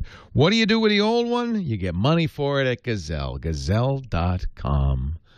The best way to recycle old gear is to go to Gazelle.com. Do it right now, even if you're not sure, because you can get a quote that's good for 30 days. If you go to Gazelle.com, let's say I got my iPhone 4S, want to trade it into AT&T. It's 32 gigs, 250. What? If it's flawless, $259. Now you throw it in a box, and Gazelle pays the postage for anything worth more than $1. They pay the postage. Might as well put a lot of stuff in that box. What else you got you want to get rid of? Apple products, computers, iPods, iPads, cell phones. You want to get the new iPod Touch? Get rid of the old iPod Touch. How about that? See how much that's worth. I got a 64 gig. Good condition? Yes. Engraving? No. Let's see how much it's worth. Calculate. $81. That's good. Throw that in the box. They pay the postage. You get the cash. Now, by the way, you can get a check.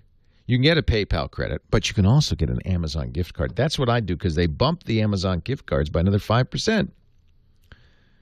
Oh, Lepton in our chat room, you're so smart. He listened to this ad, and he locked in his price at Gazelle for his 4S, got $320. See? That's the way you do it. Money for nothing, and your chicks for free. Gazelle has paid, well, I don't know about the chicks part, but you can get the money for the old gadgets. How about that? Gazelle's paid almost $50 million to over 300,000 customers. Their data experts will wipe it, so you don't have to worry about that. And sometimes they even send you more than they said. They say, hey, this is worth more than we thought. I love it. Gazelle, GAZELLE.com. It's the best way to recycle those old gadgets so you can get the new stuff. Kali's on the radio. Are you going to do a morning show, Kali? You still there? Did I lose him? I'm still here. All right. Are you doing a morning show? What are you going to do? No, it's a time show. It goes from like 8 o'clock at night to 9 o'clock at night, and that's the most we can afford right now until we get some advertising.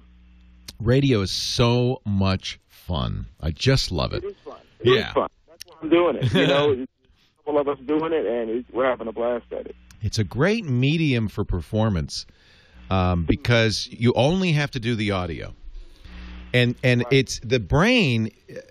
I don't think people understand this, but the brain is much better at building sets than the best Hollywood set designer.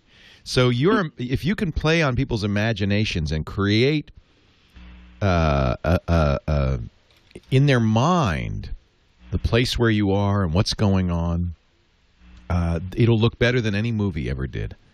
And that's what I love about radio.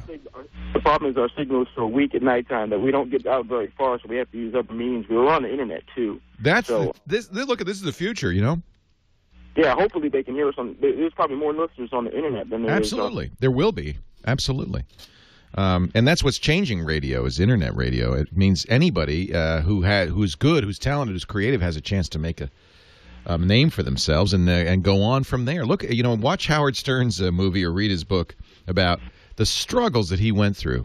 He wouldn't have had to do any of that if he just did it on the internet, and and all of a sudden people discover him, and then he wouldn't have to do any of that. There's a lot of media to filter through, though, these days. Yeah, well, that's the competition, right? But if that's the key, you got to be good. So let me see if I can help you, at least with the sound effects. While we were in the break, the chat room went crazy with this, and we've got a lot of solutions for you. So on the iPad, there is a really great app, and I said the wrong company. I was saying Rogue Amoeba. It's another company that makes audio software for the Mac called Ambrosia, and their app for the iPad is called Soundboard. It's very simple but very fast and powerful. It does what you want, stop and start sounds. You create a soundboard with the sound effects attached to it, and you just tap the button, and it plays instantly. So that's $20, but you need an iPad for that. So that's one. I'm going to tell you a bunch of them here, Kali. This is So in radio stations, apparently, and I can't thank Foxpert for this, they often use, and I have seen these, a hardware device. I'm not sure I'd recommend this, but it's designed for radio. It's from 360systems.com, called the Instant Replay. And it's kind of the same idea. It's a sound bank with buttons, and you just tap them, and it plays. But I bet you it costs more than an iPad plus the software on an iPad, and you don't get an iPad. It's just that's all it does. And then another person recommended, since you said you have a Mac, right? I do not. I have an Android phone and a laptop, a regular PC laptop. A Windows laptop. Okay, so the Mac program was QLab, and then I forgot what the Windows recommendation was. Was it called Soundboard? There's a Windows app that will do this as well. So there are a lot of choices. I like the iPad method. I would go with the iPad. Apparently, Howard Stern uses the instant replay, according to Foxpert. He has two of them. Fred's using them. Okay, and so there's a few. There's Ambrosia, and then there's the other one. The iPad app is Ambrosia. I love it. I highly recommend it. There are free apps as well. Boy, I hope, James DeRuvo, who's doing our show notes. James, I hope you're writing down all these recommendations so we can put them all in the show notes at techguylabs.com. And that, Kali, I would go back there in a day or two and look. I will. Thank you. Hey, good luck. What's the name of the show? Lion's Tent Radio. I like it. And it's on just a local small station, like a public or a college station? No, it's a regular station, and it's just a really small signal. You buy the time. Smaller stations do that a lot. They sell the time. Yeah. Well, good. Yeah, and where can we find you on the Internet? Do you have an Internet site yet? Well, if you don't want to talk about the station exactly, we could say Lion's Tent Radio on Facebook. That's better. Yeah, I don't want to mention the radio station because I'm sure it's in competition with whatever radio station we're on in that area. Yeah. I don't. It doesn't bother me. It doesn't bother me, but we got to be nice to our affiliates. Right. It makes sense. Lions Tent Radio on Facebook. Yeah. Hey, good luck, colleague. Stay in touch. Hey, thanks a lot, man. Take care. Okay. You too. Good luck. If you're ever up in the San Francisco Bay Area, look me up. I'll show you my studio. It's fun to build castles in people's mind. Is fun. Adam in Alva, Oklahoma. You're next. Leo Laporte, the tech guy. Hey, Adam. How are you? I'm great. How are you? I'm doing good. I'm a big fan. I'm looking at, or trying to find actually, a tape to MP3 converter for my Mac. Do you have a cassette player? I do, but it's so old it tears up my tapes. Well, yeah, don't use that then. And do this soon, because what happens with all tapes, whether it's reel-to-reel or cassette, is as they age, and it doesn't take very long, they get brittle. The mylar backing starts to lose adhesion to the fiber, the iron particles, and it starts to the iron oxide starts to shed off, and pretty soon you can't play them back. So you will lose them. Yeah. They decay over time. So you got to convert it to digital where you'll never lose it again. I would, the cheapest thing to do is get a cassette player, and take the audio out of it and put it into the sound audio in on your Mac and just record it. Okay. Is there any USB? Yes. So the what you're doing is you're converting analog audio, that's what's on the cassette, into digital bits. And you can either do it using the Mac's built-in digital to analog, or rather analog to digital converter, It's called its sound card. Or you can get an external DAC and have it do it. And there's a lot of companies. Griffin makes the iMic. That's the cheapest one out there, and it's decent. In fact, that's what I use to record to my Macintosh for the radio show. So it's certainly good enough. Griffin iMic. It's from Griffin Technologies, and it is $24 at griffintechnology.com. And so that's USB, and you'll just connect the cassette. But you still need a cassette player, right? So you need some way to play that cassette back. But the iMic is actually a good way to do this. I mean, the Mac has its own technology, own sound card, and it'll do it. But this is what we use, frankly, for my audio recordings, and it's great. It's a Griffin iMic, $40 list from Griffin, but if you shop around, Amazon, I think, has it for $25. And one of the reasons I like it is it has a switch on it that lets you choose between line level input and mic level input. And you'll be using line level input. In fact, if you can find a cassette player that has a line out, that's even better. Otherwise, you'll be getting the headphone jack, and that's going to be a little bit less good. Kay Weirso in our chat room points me to an Amazon link for an all-in-one unit that does that. I think you've already got a computer. You don't need to do anything more than that. Leo Laporte, the tech guy. Well, I'll answer your question, Sab. What's your question?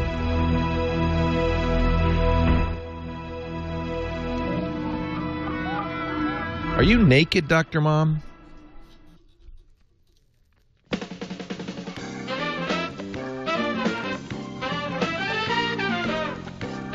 Dick will be on, but late because we're gonna do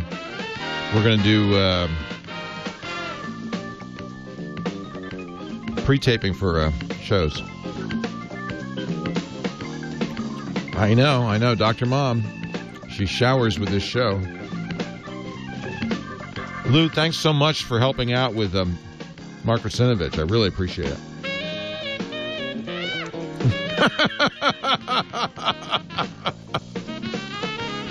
You didn't mean to tell us that, huh, Dr. Mom? Oh, he wanted, I see what you're saying, a cassette player with USB out. Yeah, there's a lot of those.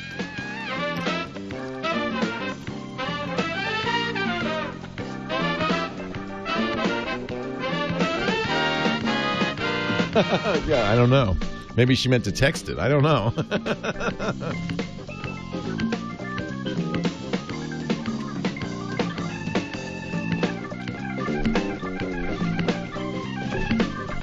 Dr. Mom had her Anthony Weiner moment.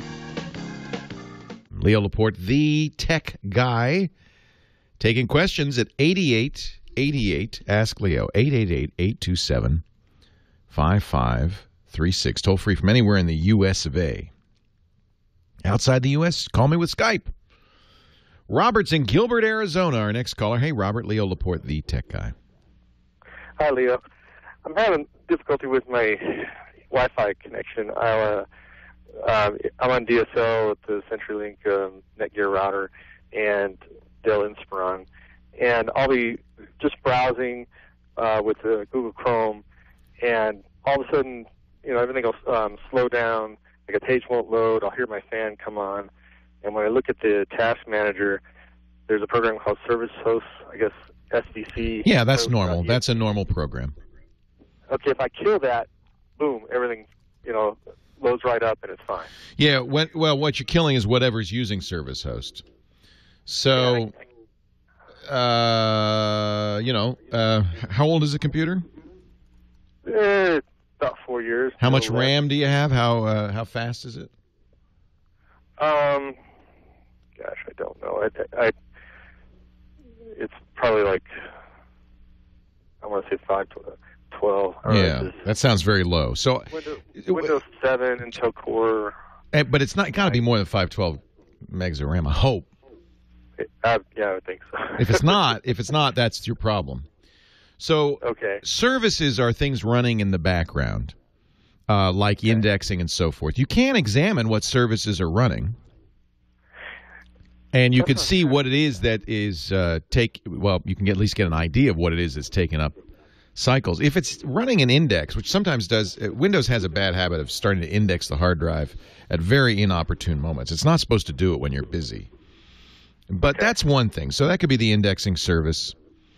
So here's the deal. If you want to see what services there are, in general, you can just right-click My Computer, select Manage. You're going to open up the Management Console, click the Services tab, and you'll see a list of all the services running. But that's only going to tell you what services are there. You want to make sure that there's nothing not so nice running. But there's something called... Yeah, I mean, that's a reasonable thing to worry about, but Windows does this enough on its own that it's not necessarily a cause for concern. I'm running ESET, and then I think Windows Defender is automatically running. Right. Yeah, no, that's all right. Again, it depends. If you don't have enough RAM, running anything is going to slow you down. Right. So you should see how much RAM you have. If you don't have 4 gigs of RAM, 4 gigabytes of RAM. Now, there's storage, which is your hard drive, and there's RAM, which is a chip memory that the data and the running applications live in, and there has to be enough. Is there a quick way to check that? Yeah, if you right-click again on My Computer, you should see all the system capabilities, the processor speed, the amount of RAM, stuff like that.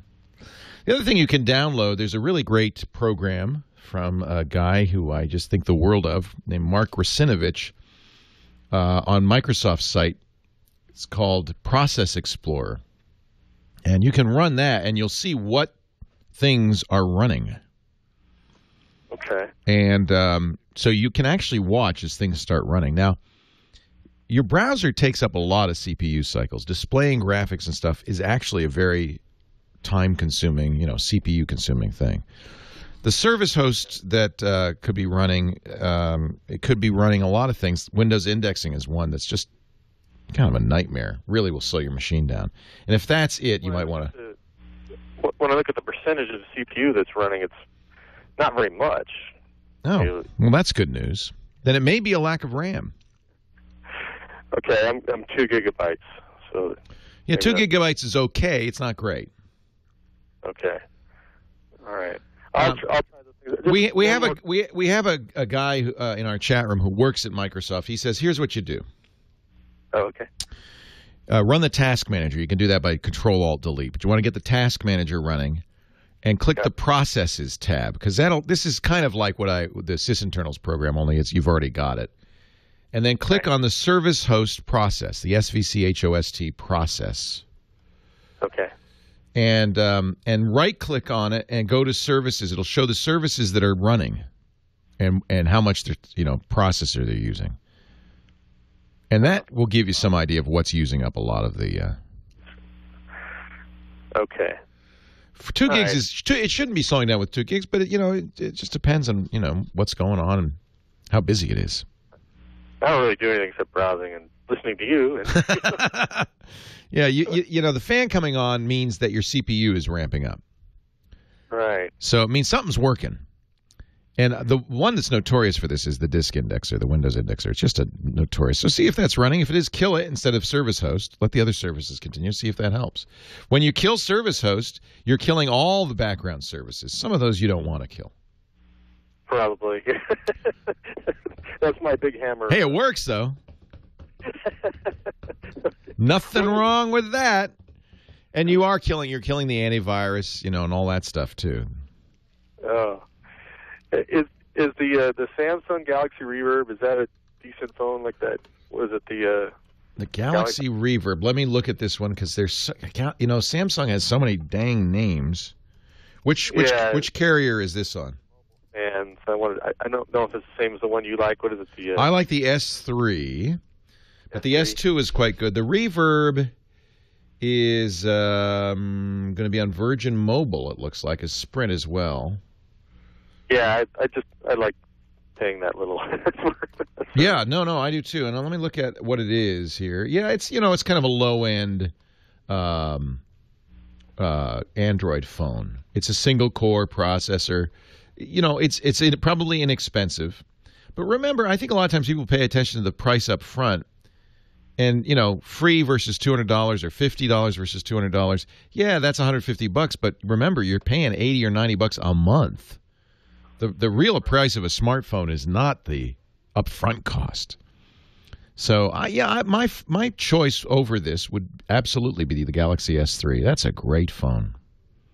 And it's much more powerful than this. It's got a much bigger display, much higher resolution, more memory, etc., etc., better camera, etc., etc., etc. So be nice to yourself. Spend a little bit more. Get something a little bit higher end. Jared in Whittier, California. Leo Laporte, the tech guy. Hi, Jared. Hi, Leo. How's it going? It's going great. How are you? Good. I'm having a problem with Google Voice.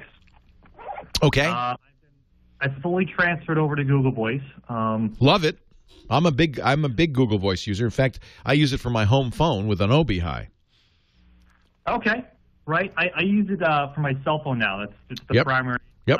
When I give out a number, I don't give out an actual cell phone number. I give out a Google Voice number because I change cell phones faster than many people change their underwear. Well, they ought to change it more often, but that's just the way it is. Well, the problem I'm having now is, they just haven't updated it. They said, or at least it seemed like they're going to add MMS and other things, and they haven't. And so there's some limitations. Yeah, if you text, you can only text text. You can't text pictures.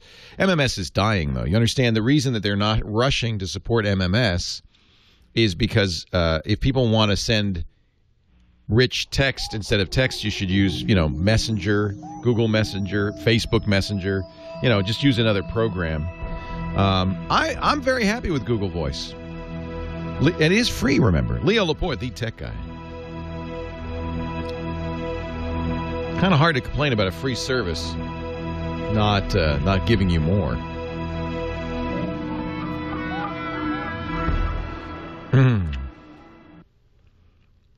When you call and ask what the tech guy recommends, Jordan, I kind of do sometimes, but most of the time I don't because I'm busy doing, a radio show. But if you want to right now, you got my attention.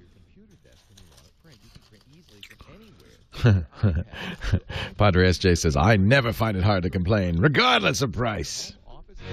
Leo Laporte, the tech guy. Our musical director, Kyle Benham, puts together a playlist of all the songs he's played during the show, odd though they may be, and posts it on his Google Plus account, KYLEBENHAM, or just, get it from the Tech Guy Labs site after the show's over. We'll put it there, techguylabs.com. This is episode 911 for 9/22/2012. So, Jared, we're going to continue on. It says he's unhappy with Google Voice. It's not moving on in the way you thought. So what can I do to help you, Jared? I would like to know, if there's something else out there that's kind of like that's simpler. Not free, but there's lots of stuff out there that does the same thing, but nothing free. True. I'm fine with that. Yeah, Google Voice is a great free service, but it's not nearly as sophisticated as the paid services, things like Grasshopper.com. We use Ring Central. It's more of a business system. Grasshopper is an individual can buy an 800 number or I believe you can transfer your Google Voice number over, and it will do many of the same kinds of things and more. That's two companies, Ring Central, Grasshopper.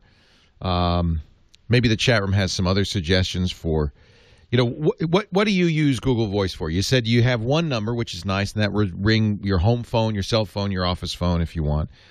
Messages are taken by Google Voice and transcribed. You get an email and a text with a transcription, and they will email you the audio, which is nice in your email, so you can listen back or put it on your smartphone. You can use Google Voice to make inexpensive long-distance calls free to the U.S. and Canada, and very, very cheap to the rest of the world. What else? What other features are you looking for? You said you want MMS. Yes, I would like to use MMS. And I think my biggest problem is when I text, a lot of times the text won't go through or it'll go through, a couple hours later. Yeah. Yeah, I've noticed that sometimes Google Voice is not the most reliable, and that's not good. Yeah, that's the main one that I try to fix. So I've been trying to have it so it texts me, so it actually texts my phone, and then when I can reply back, it'll show us my Google Voice number. But I'm trying to figure out a way if I can, text Google, through actual texting, and it'll just forward that text and have it appear as my, as my Google Voice number. I do not know what else is out there that would do that. Okay. Okay, great. Wordsworth in our chat room has given us an article from digitized.com, Google Voice Alternatives. Somebody's done some work. Phone booth free. Oh yeah, Twilio has been around for a while. I forgot about Twilio. OpenVBX, Line 2, SendHub, Text Plus. But these are only, none of them do everything Google Voice does, but there's a couple of, there's a couple of choices. Google Voice was acquired. It was originally Grand Central. It was acquired by Google, and they haven't done much since they acquired it. I would love to see them do more. Phone booth. It sounds like Phone booth does a lot of the similar things for business. That might be one to look at. Okay, I will definitely take a look at that. Yeah. In fact, this is a good question. I'd love to find something. I would be willing. $5 a month, $10 a month to get all the features of Google Voice, but be more reliable. Add some more things like that. Yeah, that's basically what I'm looking for. Overall, I think I've been pretty happy with Google Voice. I mean, my favorite thing I use it for is texting while on the computer. Right. That's really my love that. Yeah, I love that capability. I use a program, if you use an Android phone, that works great with Android phones, that allows you to do exactly that. It's called Mighty Text. And it integrates right, it's free, and it integrates right into your Android phone by a Mighty Text app on the Android phone, and then it works just like your regular text. It's not like Google Voice. It's not a separate thing. Okay. I love Mighty Text. Yeah, and that actually brings up another question. Like most people, my contract just came up, so I'm trying to figure out, who do I go to next? Do I want to stay with Android or go with iPhone or Windows? Since I'm a Google Voice, addict, I think if you're a Google Voice addict, or even a Google Voice refugee, Android is a much better choice than the iPhone. For instance, this Mighty Text, I asked them, I said, when are you doing an iPhone version? They said, never can, because Apple, to protect its users, does not allow any app to see SMS. Really? Yeah, only Apple can read and write to the text messages. That's different on Android. On Android, there's a programmer's interface, an API to SMS, so you can put an app in there that can write text messages and read text messages and all that. Apple, of course, doesn't allow that because they got everything locked down. And really, that's the big choice to me. It's kind of not an obvious choice, and maybe it's even more too technical for most people, but the real choice, in my opinion, between iPhone and an Android phone is not about the look and feel and the screen size and the processor. It's about the philosophies. Apple believes in really locking it down, in controlling everything. They want to control the user experience. You cannot put an app on an iPhone unless Apple approves it, things like that. Android is an open system, open source. It's more chaotic, but it's more from a political, I guess it's political point of view. It's more free. So to me, that's really the difference. It's a philosophical difference. It's Apple's way or the highway. That's very true. And in this case, the highway would be Android. Yeah, and I'd hate to say goodbye to Google Maps as well. So well, there you go. Although again, Google will, I'm sure, put a Maps app on iPhone that will probably be better than the one that was on it. People don't know this, but the Maps app on the iPhone and the YouTube app on the iPhone were not from Google. Apple wrote them to interface to Google's systems, but they did not keep them as advanced as the versions that were available on Android, which Google wrote. Apple did not build in turn-by-turn directions, for instance, even though Google did on their Android product. Google did not maintain the apps program or the YouTube program on iOS. That was Apple. And, if Google is allowed, and it really is up to Apple here, if Google's allowed to put a Maps app back on the iPhone, it'll be better. It'll be better for everybody. But Apple may well block it. We don't know. The rumor is that Google has already submitted it. I wouldn't be surprised. We just don't know. Google's not really talking. They don't want to piss anybody off, and Apple's not saying much either. So we don't know. But I suspect that we will see at some point a Google Maps app that will be probably better than the Maps app that's really a version 1.0 on the new iPhone. One thing that people have been asking me in the chat room to mention, apparently, people often say, well, I'm going to travel. Which carrier should I buy my phone from? And generally, I will say get a GSM phone, either from T-Mobile or AT&T, because that's the system used around the world. But here's something very interesting. Apparently, and I have to think this was intentional, the Verizon iPhone is capable of both the CDMA technology that Verizon and Sprint use and GSM. It is a true world phone. And Verizon did an interesting thing. They did not lock the GSM SIM chip. So you can buy a Verizon iPhone 5, use it in the States, and then when you go overseas, you could either use Verizon's SIM chip, or you can put in a SIM chip from a carrier in the country you're visiting and often get much more affordable voice, text, and data.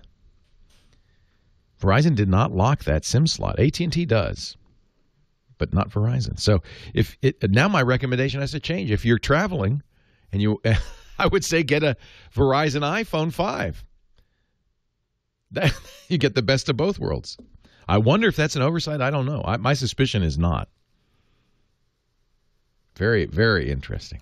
8888 Ask Leo. Oh, real quickly before we head to the news break, and I do have many more calls, including Mike in North Hollywood who wants to switch out his old hard drive with a new drive. I do have to mention our... Just 20 seconds. I only have 20 seconds? All right. Well, we'll just save that. We'll save that, and we'll save Mike for the next hour, because I'm running out of time. Our website is techguylabs.com. We've got all the information about everything I talk about there. Another hour to come on the Tech Guy Show. Oh, and today, as we have been over the last couple of weeks, and we'll continue to do so, I'm going to continue for an hour after the show, because I'm recording ahead for a vacation I'm going to take in November. So if you've had trouble getting through before, this is a good time to get through to the Tech Guy. Not this hour, but the hour after. We're going to continue to take calls. Leo Laporte, the Tech Guy. Sorry about that, Leo. No, I'm glad you told me.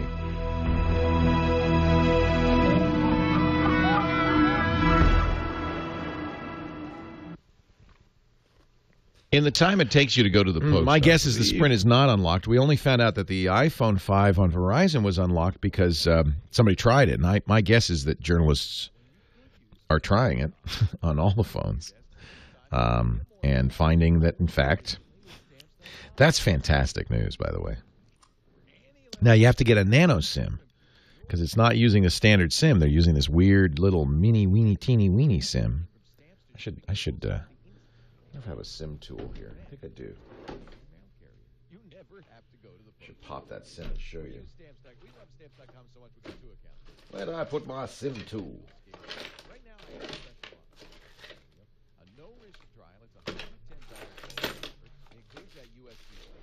Maybe it's at home. Somebody gave me, was it Frazier? Gave me a SIM cutter and a SIM tool. SIM removal tool. It was very nice of him.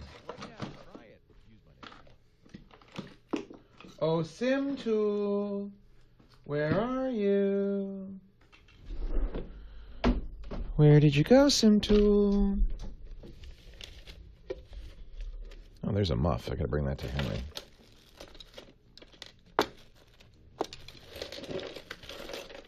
I don't know where I put it. Ah, here it is. Here's the SIM cutter, anyway.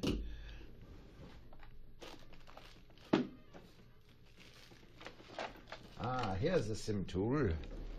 Here's a SIM poker.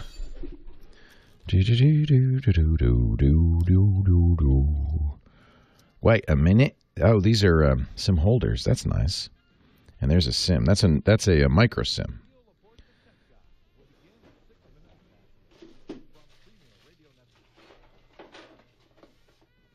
I could have sworn.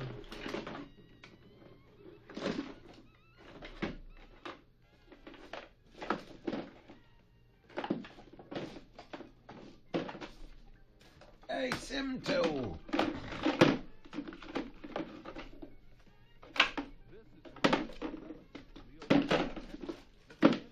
Stranger gave me I was sure he gave me one of those. Of course, I've lost it. The SIM poker is so small. I guess I could use a paperclip.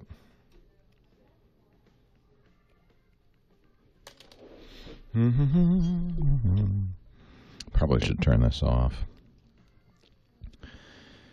I'm starting to turn into Patrick Norton. He would always manhandle stuff. So wait, it's off. You can't use the micro in the nano. Well, now the guy who did this cut his micro SIM down or nano SIM down.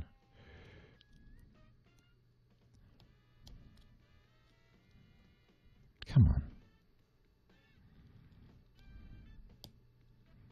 Oh, pshaw. Pshaw.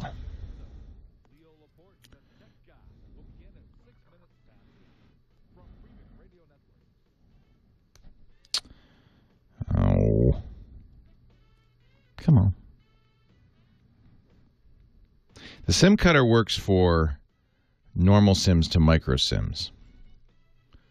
And then you can make the micro SIM a normal SIM by sticking it in the little holder like this, right?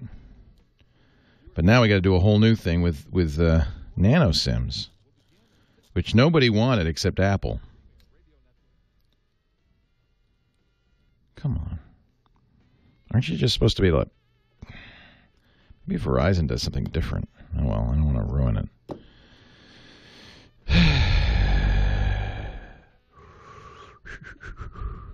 A 2 out of 10. I've never been good at getting these stupid... You're supposed to just...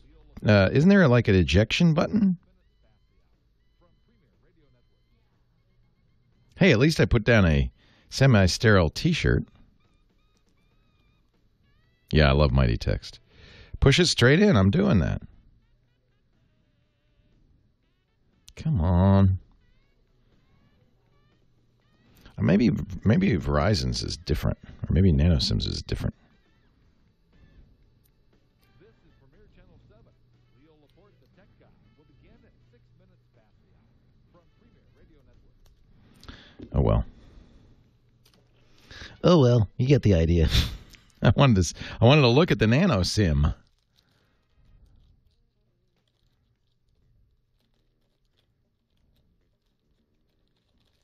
How can I go with a phone that's not expandable? You're being silly, right? You're joking, right? Oh, you mean like with an SD card? Nah. I do miss the ability to pop in a new battery, especially since I only have one cable. Oh, the Nano's different. Well, it didn't work, whatever I was doing. I was able to stick it in the hole. It fit, but it didn't have an ejector. No, there's nothing in the iPhone $5. They no longer include that SIM tool.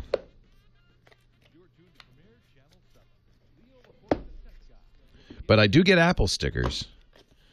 You know, Verizon's kind of funny. They snuck... Yeah, no, there's no SIM tool. They snuck a... in the stock, there's very little Verizon customization at all. There's like a Verizon billing thing in the settings. And they snuck in the stock market app. They snuck the Verizon stock, but at the bottom. So there's very little Verizon customization. The tech guy will begin at 6 minutes past. Thumbtack, no way. No way. No way.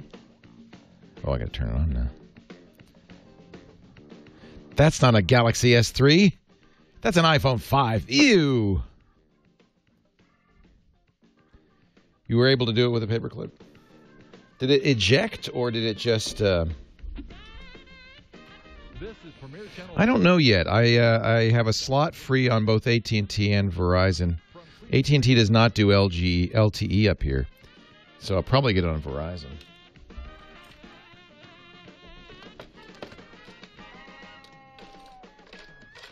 I had the Apple SIM tool, but it seems to... It's so tiny, I keep losing them. You're tuned to Premier Channel 7. Fraser very kindly gave me one. The whole unit ejects about a quarter inch if you just push. From Premier Radio Network. Yeah, if you ask Verizon, they pre-install it. So I did. Oh, if I put it in water, it'll soften it up, right? That's a good idea. I do like the screen. It's very pretty. Very, very pretty. You're tuned to Premier Channel 7. Leo Laporte, the tech guy, will begin at 6 minutes past the hour. From Premier Radio Network. Snappy, too. Snappy.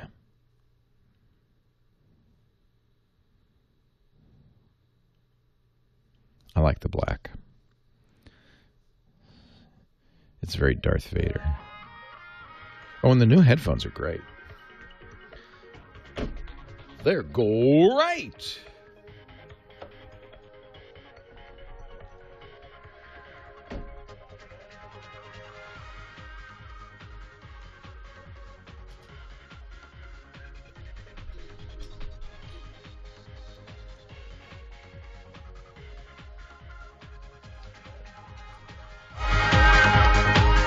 Well, a good day to you. Leo Laporte here, the tech guy. And it's time to talk computers, the internet, cell phones, camcorders, MP3 players, home theater, all that jazz. 8888 Ask Leo. That's the number if you have a question, comment, a suggestion. 8888 Ask Leo. So before the break, I was talking a little bit about the fact that Verizon has apparently not locked the SIM slot on its iPhone 5. That means, yeah, somebody said in the chat room, you mean, wait a minute, I could buy an iPhone from 5 from Verizon and then pop in an AT&T SIM and use it on AT&T? You could. What you would not get is LTE because that's a Verizon LTE phone. And that's, by the way, the same in Europe. You wouldn't get fourth-generation data speeds because the Verizon LTE frequencies are unique to the U.S. But you'd be able to use it as a phone, and you'd get 3G. I don't know, oversight or a secret marketing trick. I don't know. My suspicion, because it was discovered so fast, my suspicion is Verizon told somebody, said, yeah, by the way, have you noticed? You ever try putting somebody else's SIM in there? The problem with the SIM on the iPhone 5 is it's not a normal SIM card. The SIM cards are they're little tiny electronics cards that you put in a GSM phone to give it its identity. It's actually your account is on that SIM, your phone number, everything. So that's nice. It only works on AT&T and T-Mobile in the U.S. or around the world on GSM-compatible phones. But it's nice because it means that, the phone, you get another phone, you just pop in the SIM. And now it's your phone. Changes the number and everything. In order to make these world phones, Verizon had to offer a SIM capability. But the SIMs in the iPhone 5 are not traditional size SIMs. They're not even the micro SIMs of the iPhone 4 and 4S. They're actually nano SIMs. Not compatible with anything else in the world, I think. Although Apple has been able to kind of force nano SIMs down the standard body's throat, and I guess everybody's going to be using nano SIMs, or many phones will start using nano SIMs. Mike in North Hollywood, California, you're next. Leo Laporte, the tech guy. Thanks for hanging on, Mike. Thanks for taking my call, Leo. Sure. Okay. So I had a computer for like 2.5 years, and it just quit starting up. Okay. Okay. So my idea, and I have the new computer that I haven't opened in the box. My idea is I have another computer, very similar, same operating system. It went up on memory. It's got a better processor, but same company. If I take the old hard drive and put it in the new computer, will I have all that my information back up? Yeah, all your information will be there. Windows may not like it. What do you mean? Well, Windows may not like it. It may not work. Okay, there's two problems. First of all, despite the fact that it's similar, it's not identical. That means drivers are different. So you could put Windows in there, and some things may not work. And if they're kind of critical things, like let's say the video card, it might be a little tricky to get it working. But in all likelihood, you're fine. You'd start up. What I would recommend is the first time you start in safe mode. Or before you take I guess the computer's not working anymore. I was going to say before you take the hard drive out, delete the drivers. But that's fine. Just start up in safe mode and remove drivers for devices that have changed and let Windows plug and play the new drivers. You should be all right. The other issue is going to be the Windows activation. See, Microsoft builds code in because they know you're a pirate. They know we're all just a bunch of thieves. So they build into Windows, all versions of Windows, something called Windows Genuine Advantage. Nobody's advantage except Microsoft's. What it does is it checks to see if you're installing a copy of Windows on a different machine. And Microsoft's not been very clear about what makes a machine a different machine, but usually it's what you've done is definitely a different machine, and usually it's enough to just change a few components on an existing machine before Windows Genuine Advantage gets upset. Now, in that case, Windows will say, you're pirating me. I'm only going to run for 30 days, and then I'm going to stop running. So what you could do is call Microsoft and throw yourself at the mercy of the company and say, hey, look, I changed a few things. Can you give me a new Windows Genuine Advantage? And then you'd be able to a new serial number, you'd be able to reactivate it. Technically, you're not Microsoft. If you told Microsoft, I took the hard drive out of an old machine that Windows was licensed to and put it in a new one, Microsoft's licensing it per hardware. So it would technically, you need to buy a new copy of Windows. So, which Microsoft will be glad to sell you. So those are the two things you're going to run into. Drivers problems, those are not insurmountable. And copy protection problems, that may be a little tricky. You tell Microsoft, replace the motherboard. They might get around it. The other option, and maybe this would be a better idea, Mike, is to use the hard drive that came with a new computer, which already has Windows installed, and put the old hard drive in as a second drive. If it's a desktop computer, that's easy. If it's a laptop, you can't do it. But if it's a desktop computer, put it in as a second drive. Then everything will be there, and but you won't have this issue of copy protection. You could. Hey, try it, Mike. What could go wrong? What could the worst? It might be a little hair pulling for a little bit. It wouldn't be too hard. Generally, Microsoft's pretty forgiving on this kind of thing. Brian, and then you buy Windows 8 and you're set. Brian in Simi Valley, California. Leo Laporte, the tech guy. Hey, good afternoon, Leo. How are you? I'm great. How are you, Brian? Fine, thank you. Thank you so much for taking my call. My pleasure. Thanks for hanging on. No sweat. I've got a little dilemma. I spent about 4 years developing a website that we launched about 30 days ago, and we're now ready to try to get the word out. And we're considering search engine optimization, but I heard there was a lot of shady. There are, and it's risky because if you overdo it, you can get blocked on Google, and then you disappear. Oh, see, I didn't know that. You don't want to screw it up.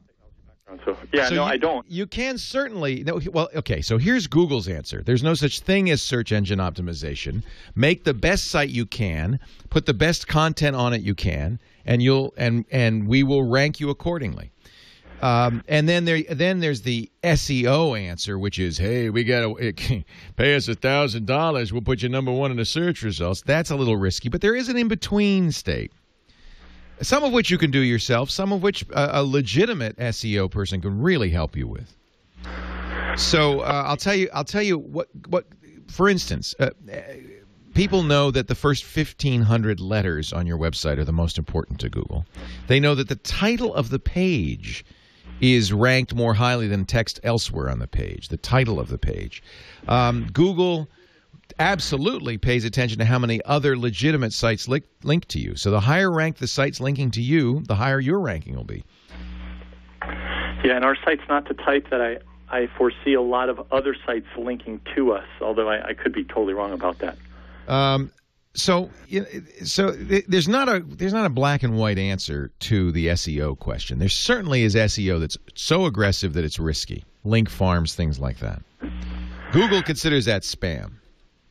Yeah, and I definitely do not want to get that reputation. No. You said there were some legitimate avenues that we might be able to pursue. Is it something that you could say on the air that could probably help me and probably a lot of others as well? Yeah, in fact, Google has a document that you should read, and we'll put the link in the show notes for SEO, how to optimize your page.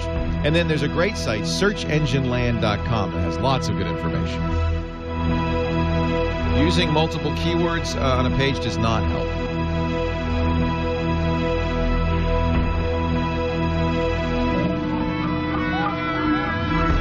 Hey, thank you, T-shirts. We should order. I still want to order a bunch of those TWiT mugs. T-shirts sending us new TWiT mugs. He does those nice ones where they're engraved into the mug. You don't have to convince him to sue. It doesn't hurt you either. Google just ignores it. There was a funny article about the CEO of BuzzFeed saying, here it is, human curation. Yeah. So I got all this ready. You can't do anything with this. You have to be there to sign the one. Right. That's everything you need to do. Good. I'll bring it over to her. Thank you. Oh, you're very kind. Honey, you're so kind. Yeah, I'll have to go to the bank on Monday and get that. They're not open Saturday, are they? Yeah, they are. Oh, I could go over there then. All right, I'll go over and get it today then. That's the amount? Yeah, and Great. Go to Exchange Bank. I'll give you the bank account. All that. Oh, no, I'll just take it out of my account. All right. Will you? Okay. Can I do it? But can I do it at Exchange? They know who I am? No, they don't. It is in my name, right? No, it's in my name. Well, how can I do that? You have to go with me. I'll go with you. All right. But it's in your name. Well, you're going to the furniture store. Okay. Thank you. Thank you. Thank you. You're so good to me. You don't need it. You're too good to me. You shouldn't do all this. This is not your job. Lisa is too good for me. I am too good for you. Right. Yeah, this is the lease to my new place. You know, we should. One thing we didn't mention to Chris. Go to stamps.com before you do anything else. Click the radio microphone at the top of the homepage and type in Leo. Stamps.com right now. Try it. Use my name, Leo.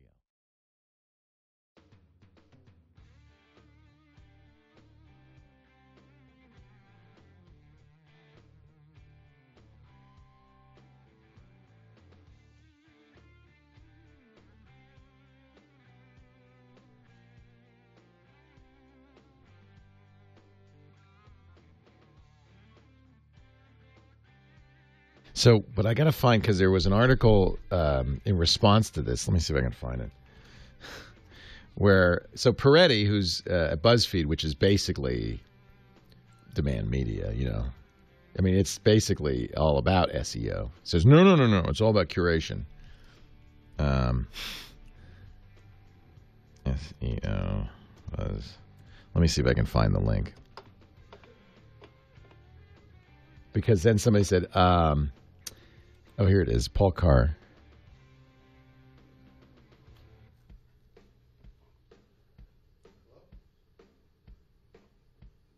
Where is it? It's not it.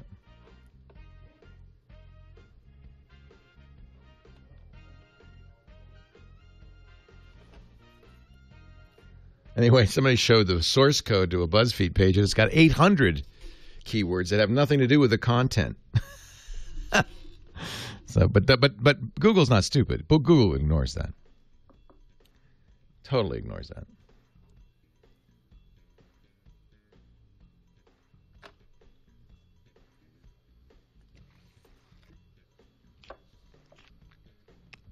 Roger Ambrose is a contestant on the Sci-Fi Channel's Hot Set. We got to watch that. I didn't hear that. That's awesome. That's fantastic. E-voice. Add that to the show notes, please. Leo Laporte, the tech guy. 8888. Ask Leo. That's the question. If you have the phone number if you've got a question. 8888. Ask Leo. SEO is an interesting topic. And I've even spoken to SEO conferences. So, there's SEO is not always a black hat. It's not always illegitimate. But you got to be careful. Got to be careful. Let's go to Vicky in San Diego. She's our next caller. Hi, Vicky. Leo Laporte, the tech guy. Hello? Hi, Vicky. Welcome. Hi, how are you? I'm great. What can I do for you?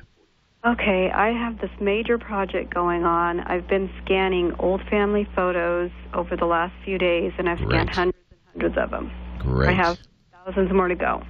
Okay. All of a sudden today, I start on my project, and suddenly, somehow, the dimension and the file size of the photos are different. Magically, huh? I didn't change anything on my computer. Is this on stuff you already scanned, or is this on the new stuff you're scanning? It's just new stuff that I started. It probably just reset itself to the default settings or something like that. Well, I have a Canon multifunction scanner, and I went back and I looked all the settings, and they were, the same. But I reset them and set them back to what they should be, and it didn't work. In other words, it's not scanning at that resolution. That's correct. But it used to. When it first started happening this morning, I thought that's bizarre. So I would rescan, and after 2 or 3 attempts, it would scan to the normal size that I wanted. But now it's not even doing that after I try like 4 or 5 times. So the software has a kind of basic mode and a pro mode, the expert mode. Are you using the expert mode to do this? I've tried both, and I get because the basic mode is going to make choices for you, and that's a case where it might reset it. You want to always do this in the expert mode, so that you can say, no, scanner, you think you know what you're doing, you don't. Yeah, I went into the expert mode and into every thing that I could change and reset and default, and I've set everything and reset everything, and it's not. It just sounds like, I'll be honest, sounds like buggy software. It's not what it's supposed to do. Right. I would check to see if there's updated software on the Canon website. Okay. Often the stuff that comes on the disc is old. Right. And, this sounds like it's a bug. And maybe newer software would fix that. There is third-party scanner software that you could probably use that might give you a better result. You could download it for free and try it. It's called ViewScan, VueScan. Okay. And it's from Hamrick Software, so the website is HAMRICK. Okay. And it's probably compatible with your scanner. It works with most scanners. At least you could download it and try it for free. See if it solves the problem. It is absolutely better than the Canon stuff. All right, let me ask you a question. From what I was reading before I started doing this, the quality or the type that I thought would be best to do this in is TIFF. Is that what you would suggest? Yeah, TIFF is good because it's uncompressed. So there are file formats like JPEG where they take data out. It's what we call lossy compression. And you're going to lose some of the data that you've scanned in. With TIFF, the file sizes are larger, but every bit of the data that you scanned is there. Yeah. So you'll take up more hard drive space, but hard drive space is cheap nowadays, so I wouldn't hesitate to use TIFF. I don't really care about that. I just want a good quality scan. TIFF is the best possible quality. I would, oddly enough, too, when I had the problem, I would go and change it to JPEG that file type, and then I'd go back and change it back to the TIFF file type, and it would work, like, for 1 or 2 pictures, and then it would revert back to the problem I was having. But I'm going to go out and try the third-party software. See if ViewScan does it. Yeah, scan as TIFF. Really, the hardest thing is to decide what dot per inch, how high resolution you want to scan it. Because that's where file size can balloon up, and you may be storing more data than you can use. What resolution are you scanning at? I'm not. It automatically picks it. Okay. Well, ViewScan will give you a chance to pick other resolutions. How will I know which one to... Well, it depends. 300 dots per inch is the lowest I would use, and I would probably do 1200. Okay, because I'm using 600. 600's fine. The print, you see, it depends what you're going to do with it. You're printing it at some point? You know, I imagine some photos will be printed. Yeah, so the printer resolution is what you really care about. Screen resolution is much lower than 300 dpi. So, you know, the Retina display is 360 dpi. So anything over that is going to look fine on even the highest quality screens. It's the printing that you care about, and so you should scan it at. You obviously don't want to scan it ever again. So scan it at the highest resolution you think you'd ever print it. 600 is how big are the images? Well, some of these photographs are from the 60s, so you know how they had the little small photos? Yeah. Some of them are like, you know, the regular size, 3x4. Do you think you'll ever blow them up bigger than that size? You know, who knows? I have 5 That's the brothers. problem. Who knows? And you don't. Hard drive space is cheap, so do 1200. You'll never need more than that. Let's put it that way. Okay. If the Hamrick, for whatever reason, doesn't work, is there another third-party software that you could suggest? If the Hamrick doesn't work, then there's something wrong with your scanner. Okay. All right. Well, geez, I appreciate the help. Oh, I think this is a great project. It's a lot of work, I know, and you don't want to waste time doing it wrong. So I'm glad you called.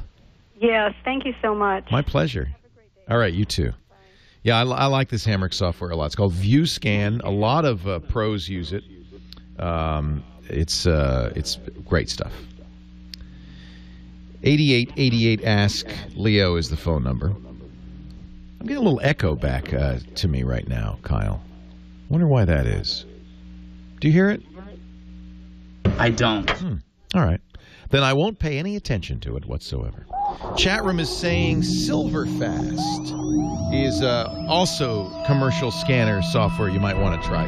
Silverfast.com, another alternative to ViewScan. Leo Laporte, the tech guy. Leo, so you're hearing the echo coming back to you? It's not phone echo now, or at least it wasn't. It was a weird, it might be our side. I don't know. We've been having. This more is all trouble. local. So if we could, can I turn your mic on here and do the test? Let me hear Okay. it. Yeah. It's not bad echo. Yeah. See, now it's fine. It might have been an open line on the phone or something like that. I don't hear it. Okay. I have that down over here. Was it like this? Test now. Is that the echo you hear? Let me see. Well, now that's that's foldback. That's full level echo. This was more like a little tinny, mild echo, kind of like the phone echo we were getting. It might have been because I had her open or something. Anyway, don't worry about it. I don't intend to. So why should you? The Roku feeds have deteriorated. You having trouble with FlowSoft lately, John? Or not that we know of. Yeah, I know you guys heard the echo and the buzz. There was because you get what I hear. All right, the Monarch, Thumbtack. All right. Mm-hmm.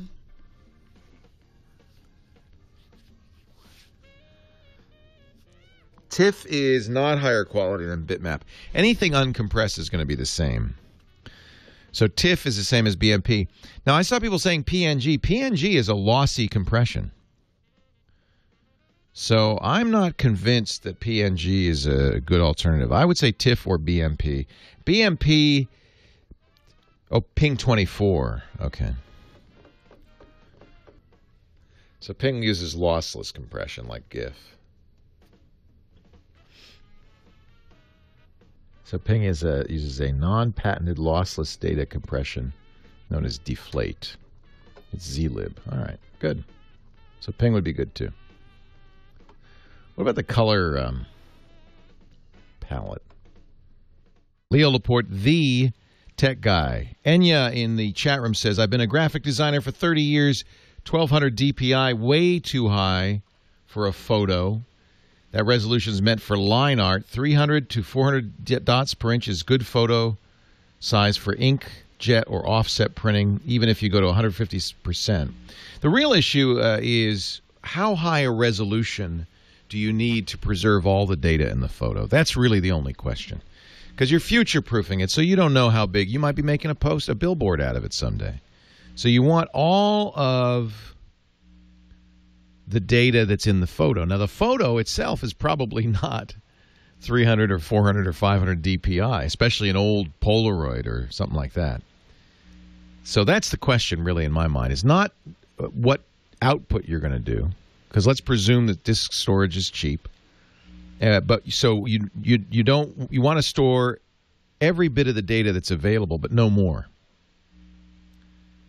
There's no point in having more data points than you have in the picture. It is probably true. 600 DPI is probably sufficient. You do 1200 DPI. You're doubling the size, aren't you?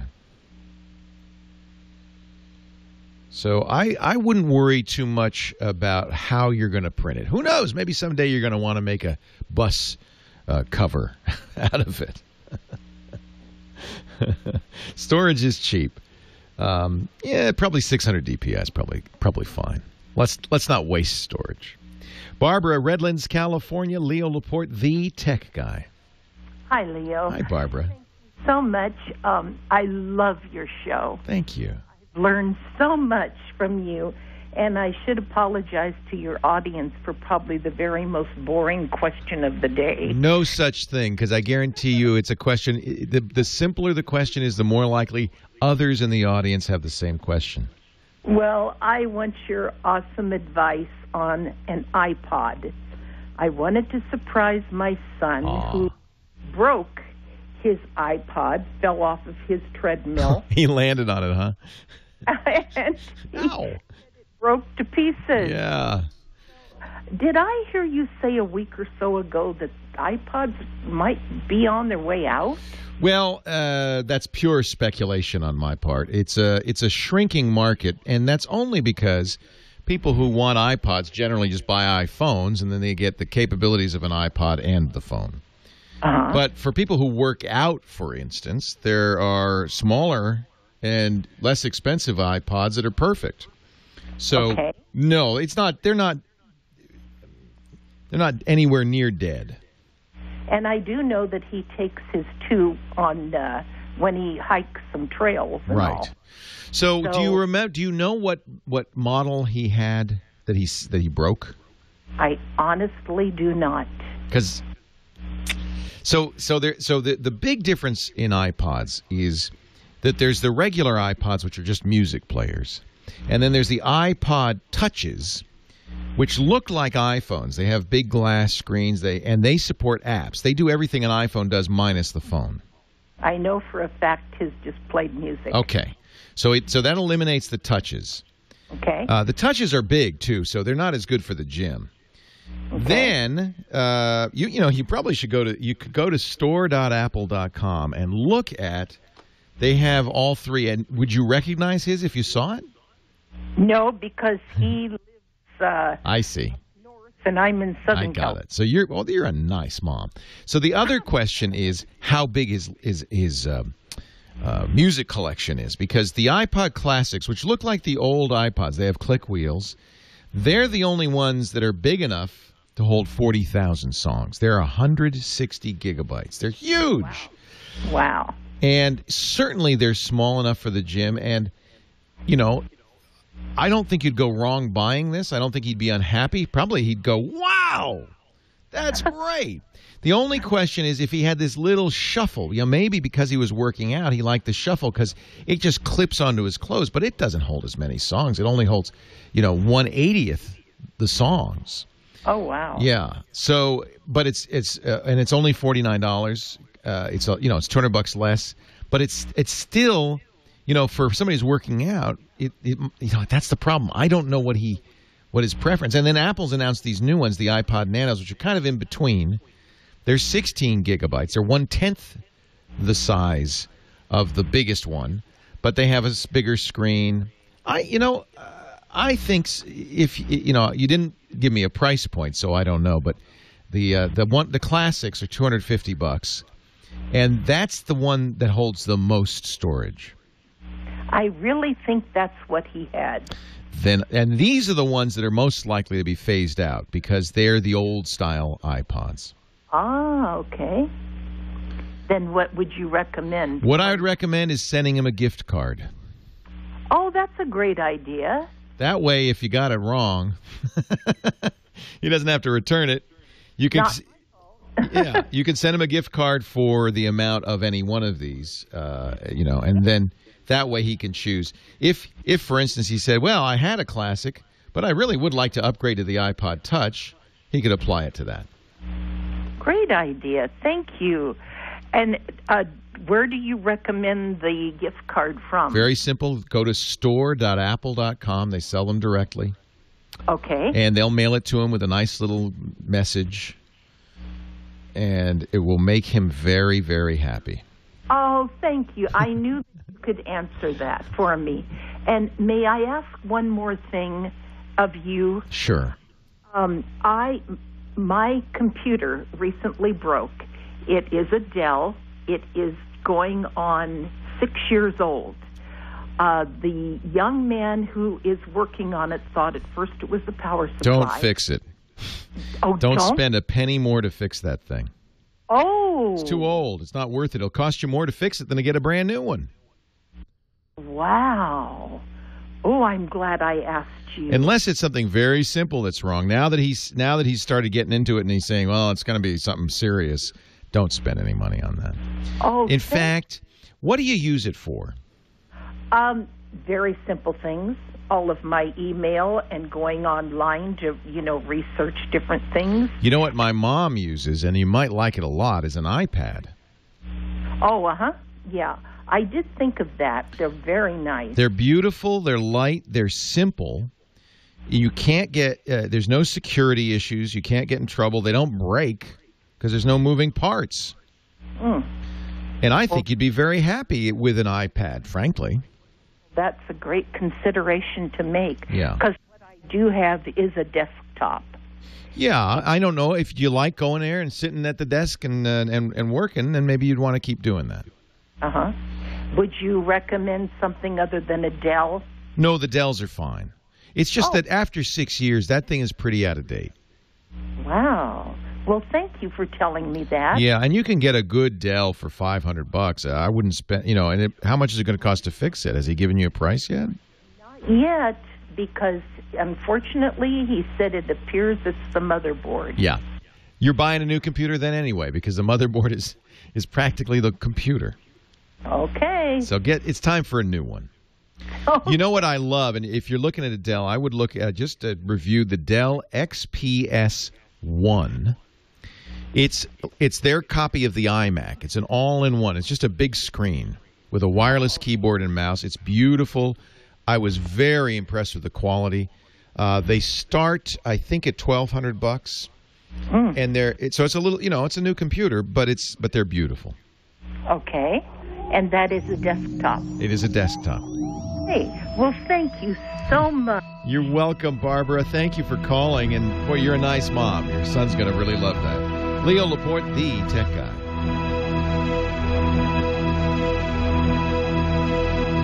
Actually, it might be less. Let me look at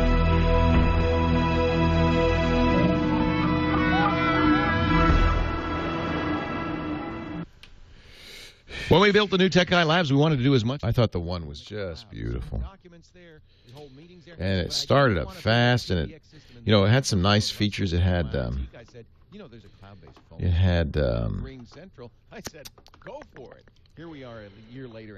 multimedia support.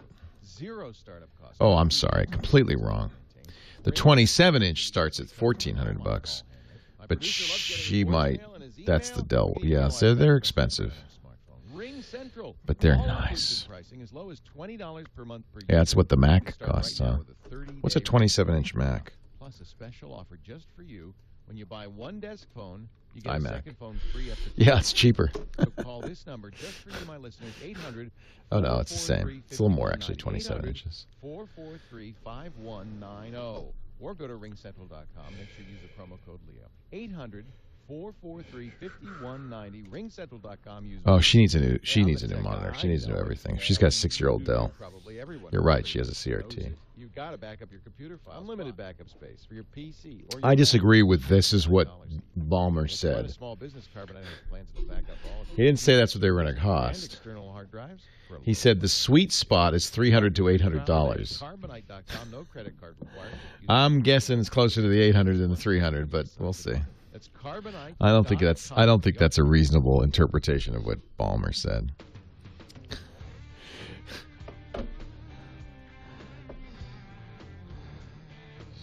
But we'll know soon enough, October 26th.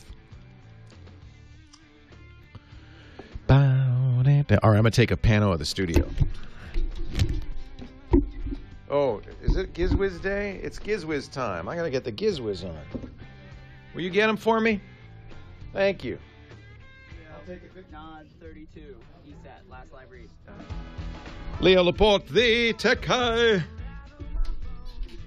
8888 Ask Leo. Ladies and gentlemen, I give you Ricardo DeBartolo, a.k.a. the Gizwiz, Mad Magazine's maddest writer for the last umpteen million years. Hello, Dickie D. Leo, how you doing, pal? Very well. How are you? I'm super fine. I'm excited. I'm excited. You know, we do a podcast called the Gizwiz. Oh, yeah? When did you start that? With you.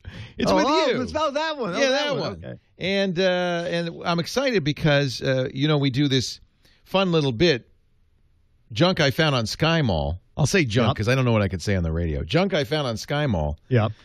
And one of the things that we were taking votes on, whether I should review it, is the touchless toilet seat. Well, it has arrived already.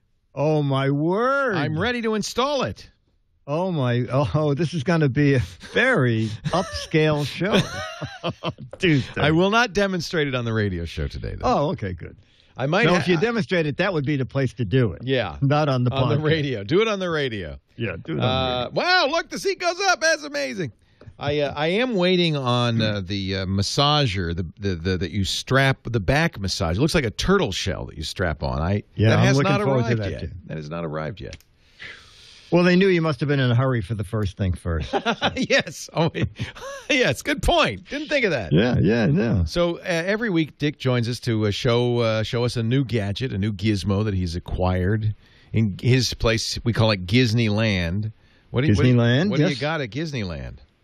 Well, you know what? I don't have it in hand because it's not out yet. There was another press event this week. Now, exactly 11 months ago, on October 22nd, 2011, your pick of the week for the Gizwiz was your Fitbit Ultra. Yes. I think you've lost about 8 of those. They fall off because they're belt buckle devices. Yes, exactly. Okay, well, now it hasn't changed in that respect.